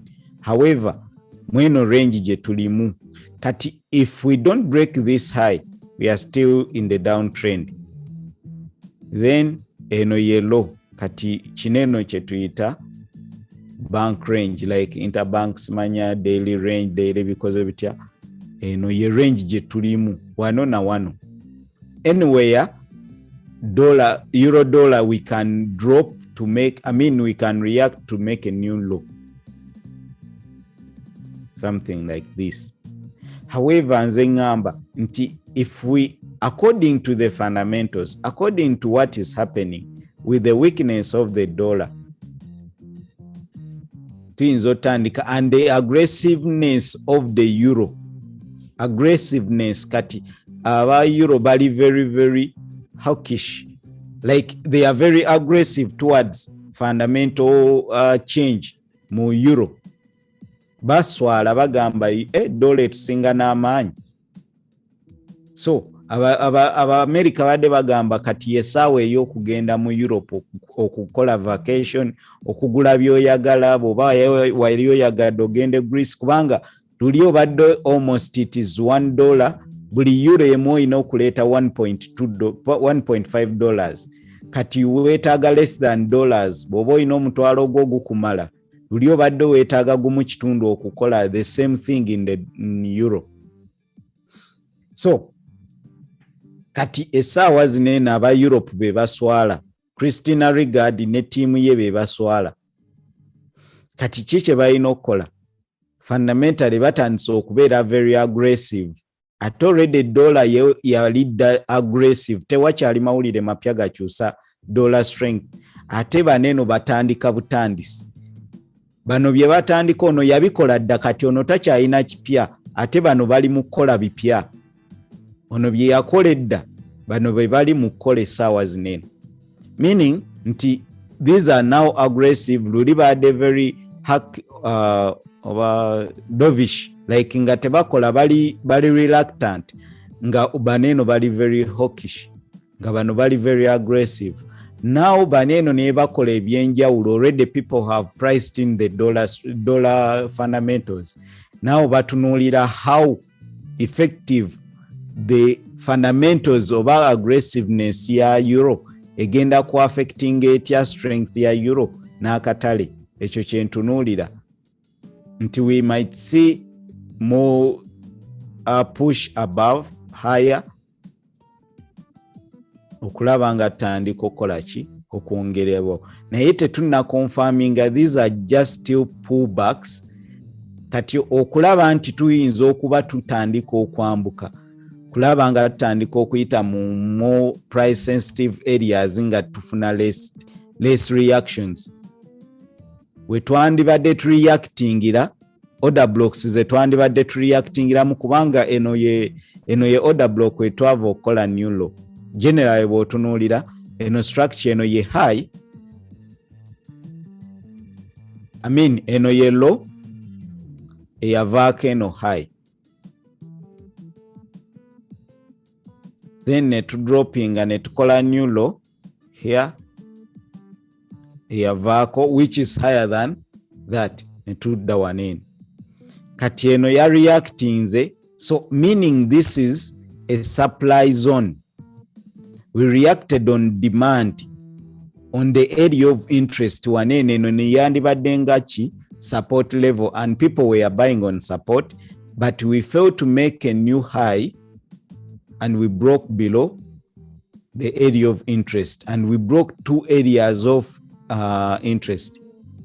Kati eno area eno eino okuhodinga, at least tulina okufuna rejection, something like that mweno area. Singa tutandika okulaba nga price eyita mbuyisi, that means the buyers they are no longer respecting resistance over supply. But buyers bangi okusinga ba sellers singa tulaba this vigorous pressure, push. Kati then tuina kulaba nga waneno tureacting okukola ki, okukola new lows. However, if we hold this low ne tutandika kukola new highs, kati ojjalaba nga zineeno price sensitive areas teziholdinga as nga ziholdinga ba buyers bangi kitegeeza support levels ziholdinga than the sellers, the resistance levels, something like this. Tujja waneeno ne tureactinga ne tukomawo ku previous high oba structure level oba ku imbalance ne tuholdinga. Bineeno byoyinza okuexpectinga that nti rejections zineeno oba pullbacks oba ezandibadde reversal levels oba areas because we are in the downtrend. Now zibiri just pullbacks for continuation. Pullbacks for continuation. Nga bwe tulaba waneeno nti eno area yali pullback area ne tufuna continuation. Eno area here yali pullback area ne tufuna continuation down. Paka we twakola ki? We twakola new low. Kati bwe tubanga tuli bakugira bakulaba nga just kyekyo kyengezaako kulaga. Nga bwolaba the same thing this side. Waneeno eno twandibadde tureactingira onera twareactinga naye after yali short lived and we had a buy. Ate waneeno the same thing we reacted, it was short lived. So many people were buying here, selling here. Liquidity najja ne baga liquidity tugenda kola new low ne itambuyisi lwaki objective yali teri met. Kati kyekyo kyentunuulira nti buli bwe tubeera nga fundamentals zikulaga it's okay, technical zijja kukola to reacting naye nga ate zikola katono. We are just getting pullbacks instead of making new lows. Kubanga singa technically ene holdinga, we are likely to make a new low, breaking this structure. However, singa te holdinga technically, it means we are likely to hold this level etujja kweno order block for continuation up, something like that. Kati awo omanyira nti trend yetandise okukyuka. Tuyinza n'okujja eno yonna ne tugira ki naye neera ne tulema okukola new low ne twambuka. Kati zineeno level zirina okulaga aggressiveness. Tulina okufuna basellers abawera okulaga weakness okudda waneeno. Naye singa basellers baba batono, zino levels zigenda kubeera rejection areas for just pullbacks okweyongera waggulu. So, okay, katugende ku 1H tulabe oba waliwo opportunities. Nga we tugambye generally yeno range tulimu twandyagadde tufune rejection mweno area. Lwaki this is important? Lwaki eno area eri important? It is a supply zone. Wano it is supply. Olwaki bw'otunuulira this was demand. Sagala kuba lines nyingi. Waneeno eno yali support here. We twava ne tukola this high double top, failed to make a new high. Ne tujja eno ye level eno we twava because eno teyakola new high. Eno ye yali high. This is the high which made this low. Kati eno low teyakola eno teyakola ki? Teyakola new high waneeno. Kitegeeza zineeno zonna tuziyita oba oyinza ziyita consolidation waneeno. Kati eno ye low eyavaako eno high. Kati tetwaddamu kukola high ndala. So kati tuyina eno neno structure. After that ne tujja ne tutuuka waneeno and we had a support kweno level of which kituufu nti twali tuyina okwambuka tukole ki? Tukole new high. Kubanga tubadde twambuka ne tukkirira ne twambuka. This is our last point of return here. Ne tujja ku last point of return ne tufailing okukola new high. We had to make a new high. Ne tukola ki? Ne tudroppinga below our last point of return. Obudde nga bugenzi. So nga tumaliriza eno eri eno, it is so important waneno kubanga we wali supply yatuleetera okubreakinga last point of return. Tulina okulaba aggressiveness of the sellers, tulina okulaba abasellers nga bayingira akatale. We twagala okulaba waneeno kiki ba sellers kye bagenda okukola. Singa bafairinga kitegeeza tuyinza otunulako eno waggulu. Levels zikyaliwo ennyingi ez'okugira ez'okukola ki ez'otunulira, naye eno eri so important kubanga we twajja ba sellers. This was the broken structure. Waneeno kati tulina okulaba ba sellers nga bajja tuddemu tulabe breakouts below okola continuation okukomawo keno wansi. However, zino break off order block which ebeera repricing to continue down. Singa tutandika okulaga nti zineno order flow to move fracturing, like we are no longer respecting supply zones, kitegeeza abantu bali mu kubayinga ki. The dollar is weak, euro is gaining strength. Generally, ekyo kye ntunuulira. Teya kyendala gyemba ntunuulirako.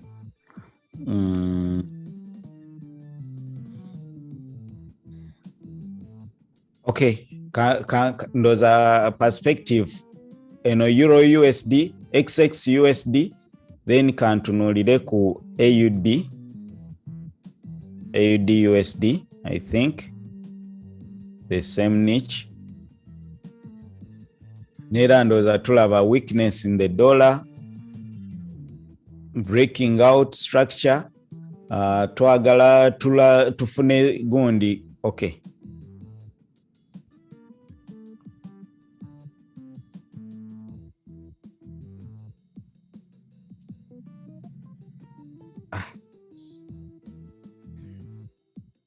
Genda ku 4H nga tumaliriza ayinayo ekibuuzo. Okay, bw'otunuulira ndi yange scale yange yakyuse.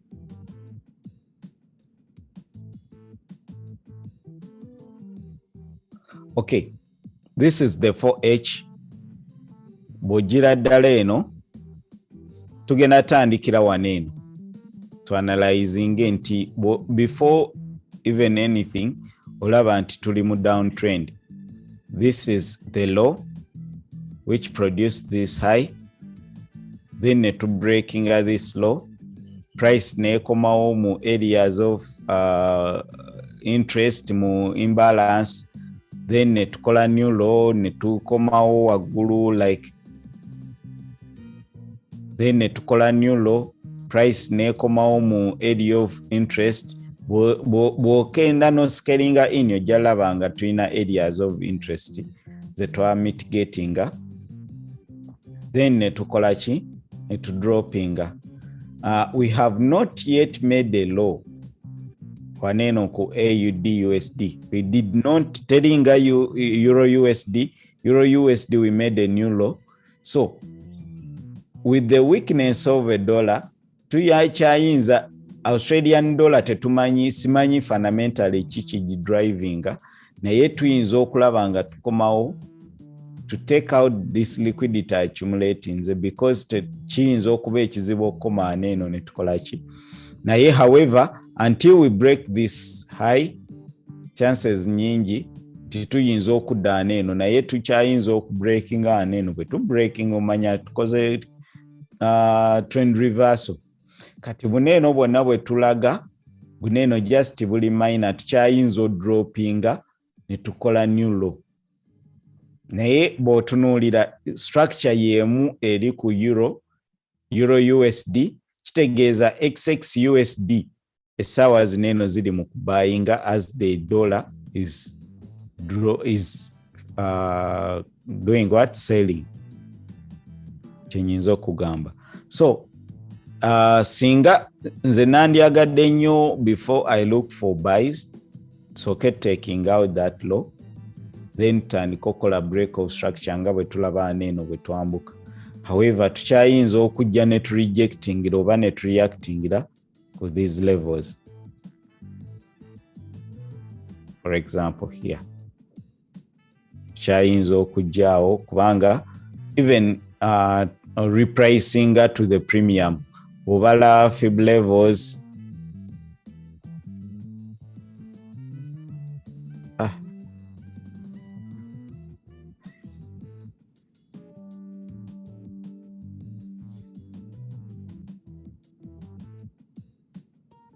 okay, let me put in the fibs. 75.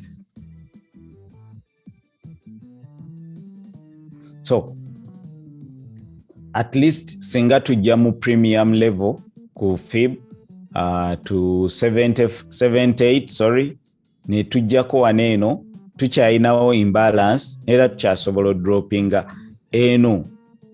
Kitegeeza wali erimbadde ntunuulira euro ne US dollar, euro strength, dollar weakness. Here Australian dollar can be weak even when the dollar is weak. Naye nga ate Australian dollar is weaker than the dollar. Kitegeeza esobola ate y'okutambula yokka n'osanga ngezze ate ne tukola ki ne tudroppinga ate nga euro US dollar ate yekyayambuka obanga ekola pullbacks zokka naye eno ng'edroppinga. Pullback is different from the gun. So ekyo kyensuubira ku euro dollar, I mean Australian dollar, USD katugendeko ku 1H.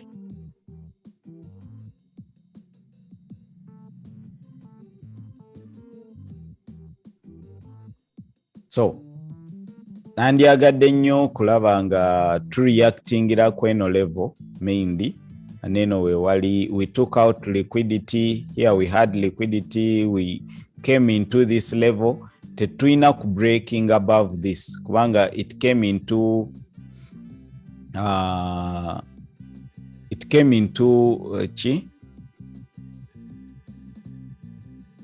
the objective. We had the objective here.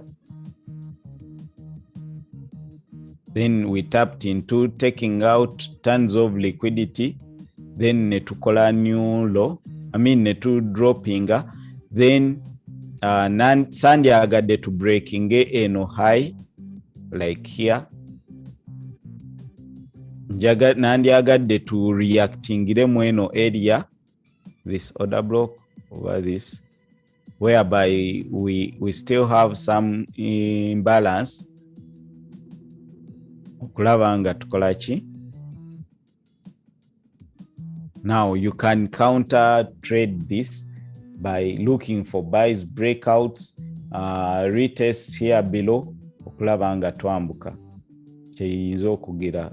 Come back here, maybe deeper pullback for this week, something like this, to these levels. Singa ofuna deeper pullbacks oba singa tufuna breakout netulekawo, maybe we create more liquidity here, then kyoyina okukola kulinda pullback to this level, then netweyongerayo. Kansuubire nti at least ebisinga mbyogeddeko. Maybe kantunuulire ku katono pound USD kantandike neyo, then pound dollar. Pound generally naye eraga strength. Pound eraga nti we are strong. Tunuulire ku gundi ki times frame ki, that's not really. I summarize these things kwa manyo obudde embeera na butono bwa technical. Naye let me go to 4H. Pound USD, generally nga bwe tugambye pound ebadde almost eyagala dropping below parity, naye ebadde ekyayinayo gundi neneko. However, eno ye area gye tuyinza, because this is the low here. Now eno ye high eyaleetera another low, which is this is the break. I know ye current low here. So tukyayinza okukola pullback ne twambuka waggulu waneeno wonna ne tumala ne tukola new low. Kati nakyo kijja sinziira ku strength of the dollar and the weakness of the pound. Naye saawa zineeno pound eraga nti we are breaking structure. Bw'oba okola scalps, you can buy the pound US dollar. Kubanga we are buying right now, the dollar is buying. Aba head and shoulders izo zijja. So for me, I would love to see a pullback mweno area for a buy. If I'm to trade the euro US dollar, maybe, pound US dollar, maybe take partials here, your level here. Then I would love to say pullback before I put in a buy. I would love to say pullback mweno area ku 1.15. 1.15. Nandyagadde okufuna pullback. Then nenkolachi for a buy. I'll be looking for a scalp. I'll be looking for buys. Maybe to this other block. Then to collect pullback, maybe to retest this high. Yeah. Okay, let me look at the US30 katono. GJ, let me look at GJ. Then tumalirize ne questions ezinaba zigize GBP. Anaye munansonyo wange okulwa wali eri technical. Tugenda kubeeranga ne Wednesdays ne Fridays naye magundi ntunuulira nnyo technicals ki kyeziyinza okutuwa. Fundamentals ki kiyinza okutuwa. Pound, Japanese yen and pound ya breakings out through this consolidation je twasembayo ku last week nga twogera nti we are tightening this consolidation ngeje tightening. So we broke out here. We said ebisinga tetera kumalayo apex bwemba nkubye trend line sikozesa nnyo trend line naye ngezaako kuwa ekifaananyi. So we broke out aggressively. Twali tunulira tubadde tukola twinkle down nti generally bw'otunuulira pound yen tubadde tuli mu just njiteki because it was just a pullback. Oba ngambe yali like it was just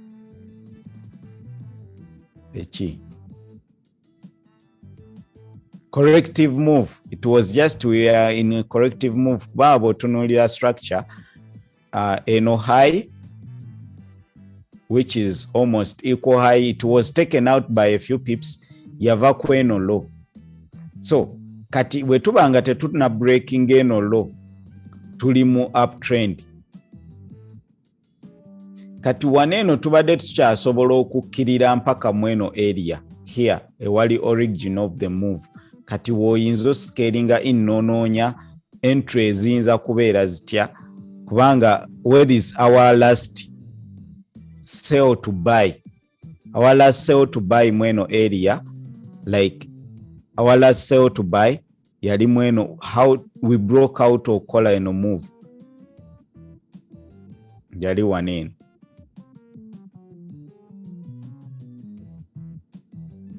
Here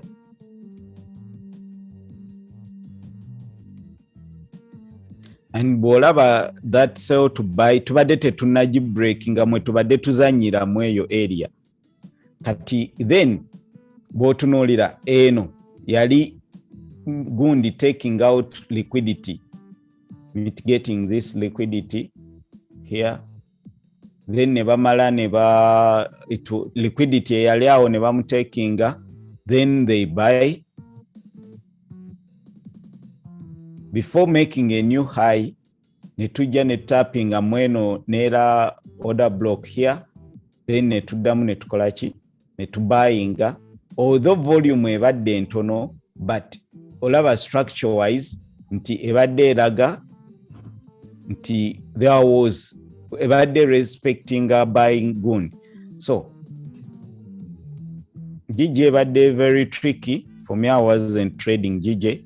This is the last order block whereby we tapped into netandiko buyinga, but we didn't go very far.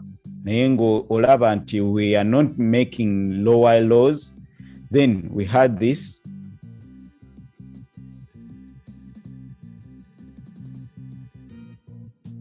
here, whereby previous week we tapped into that area, then to buying.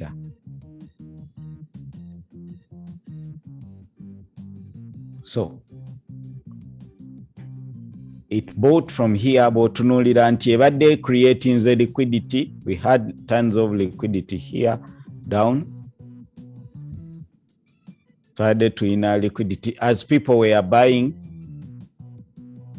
to support tujja ne wabeerawo liquidity, then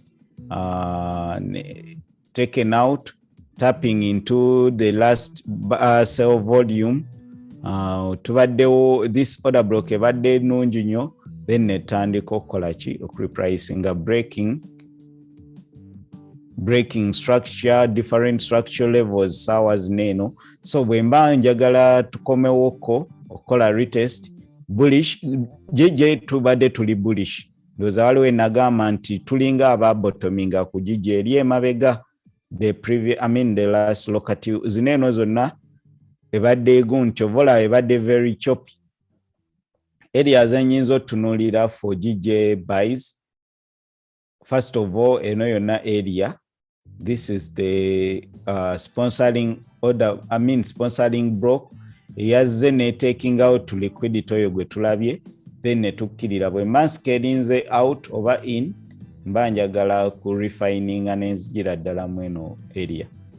So if we are to get back, mba njagala tujje wano, then tweyongere waggulu. Ekyo kye nnyinza okulinda. Naye then I can also wait for a tap into kubanga now these are major area structure level. So either mweno structure level mu imbalances zineno fair value gaps anywhere chonna, as long as we get a pullback, I'll be looking for buys right now mu GJ. I believe we can make a new high here. We can make a new high. So I'll be looking for pullbacks to make a new high. So we tubate tutuseyo eno we are making a new high right now.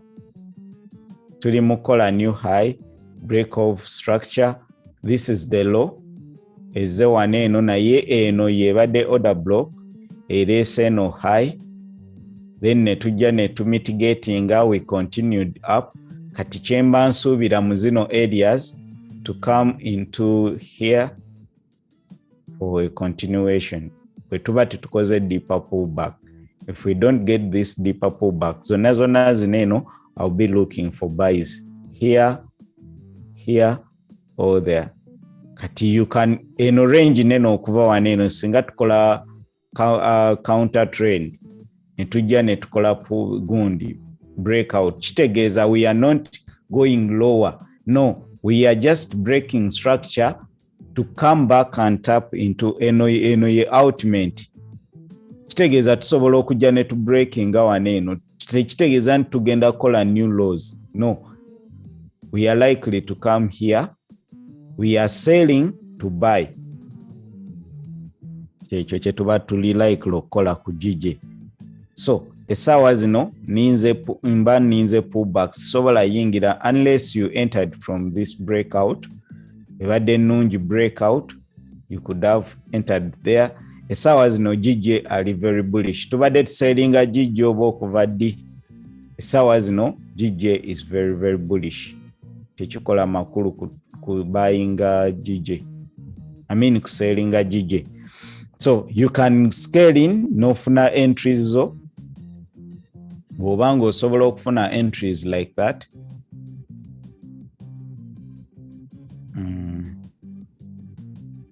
Naye kansubire tugize eki. So I couldn't look for buys here. Nandyagadde deeper pullbacks into the structure.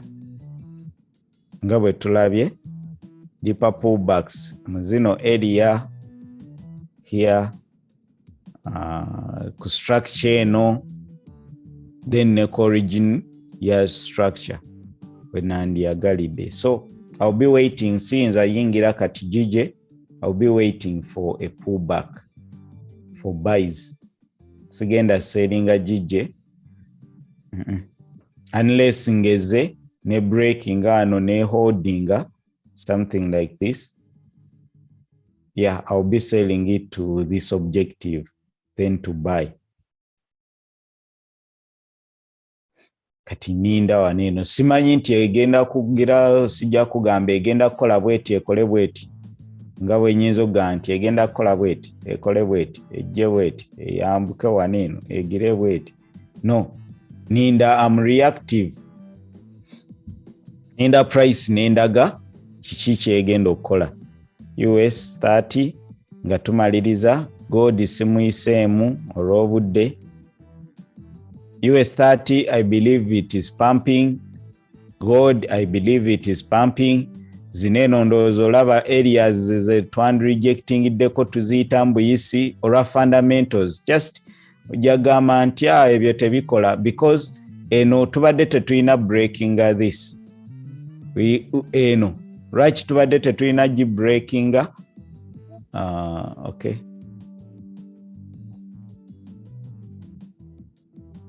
And let me remove the drawings. Bobotonoli the structure wise. Okay, waneno etwaja supply, we have another supply zone here. Naye bwotunulira kantandike ne gundi. Push, then a pullback. We made a lower low. Then netukola gondi respecting coming back into structure level wange no pullback teyali nungi tewaliwo volume. Then from here we made another low.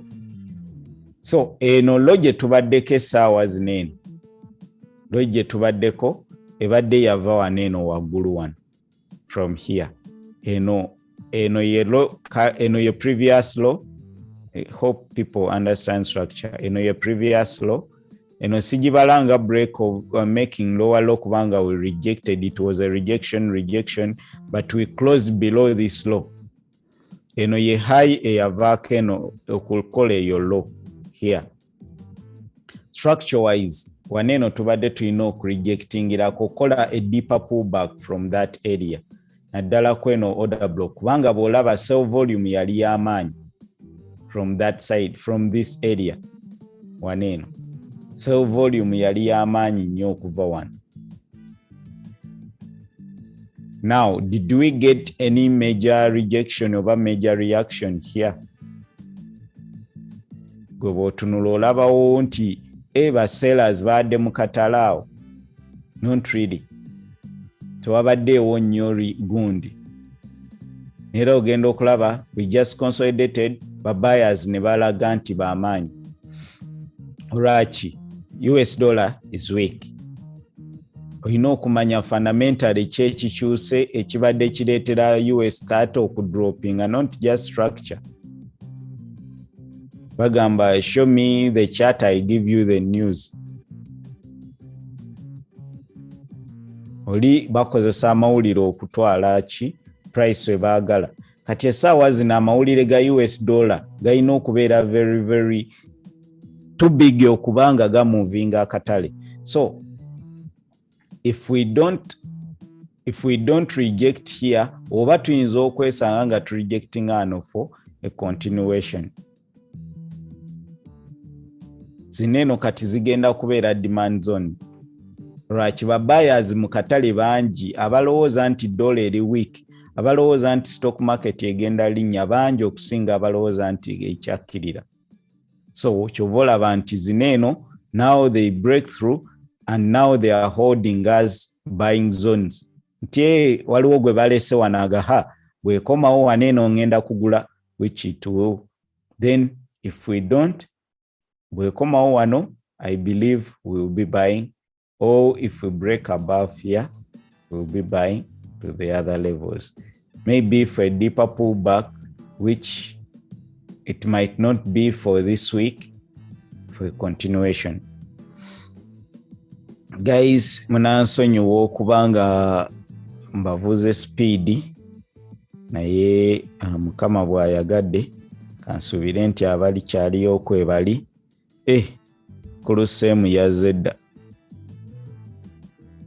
naye waliwo akyaliyo seemu anti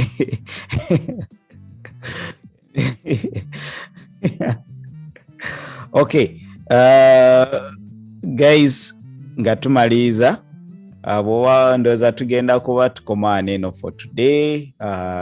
Typing a yes in the chat if you had something, typing a something nga tumaliriza bobanga olina kyoyizeeyo, typing a w, typing a yes, typing a kyonna ky'osobola typinga nga tumaliriza buli omu gwe tuli naye baako kyo typing. You can type w.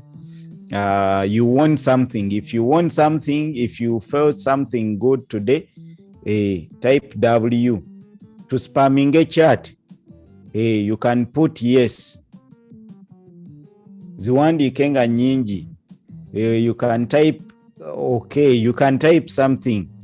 Nga tumaliriza Angelique Florence kwali Mansui senior onoba mancho oba muki Mansui senior kwali nnyo. Fik famous kwali Famaika. Yes, butayipinge tulabe chat. Let us spam the chat tuve kuono Lukunda ageze tuwa adult education one.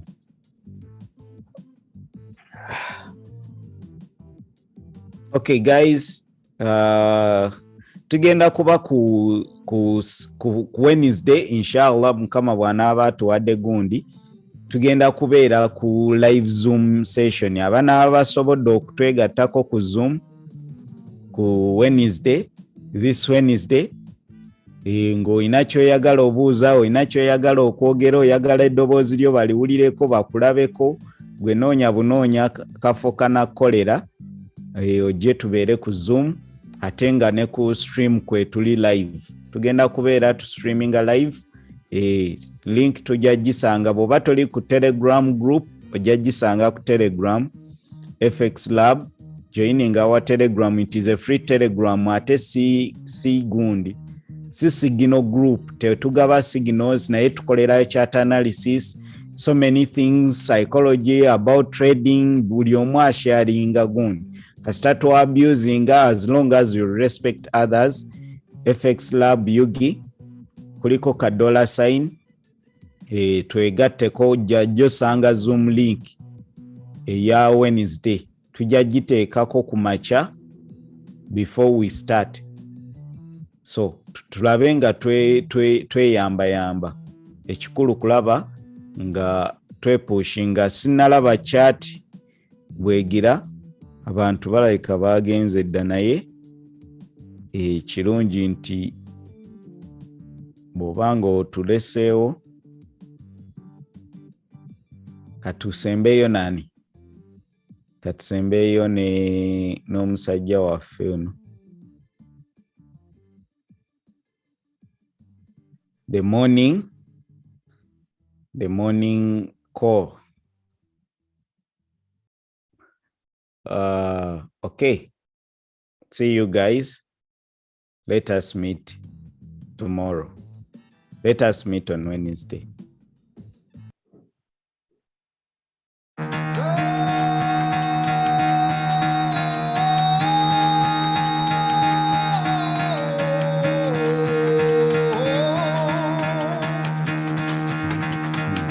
fuck out of bed, bitch. Go.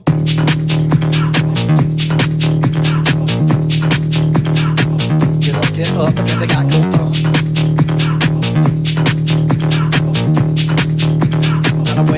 Time to wake up, bitch, get up. Get up, get up.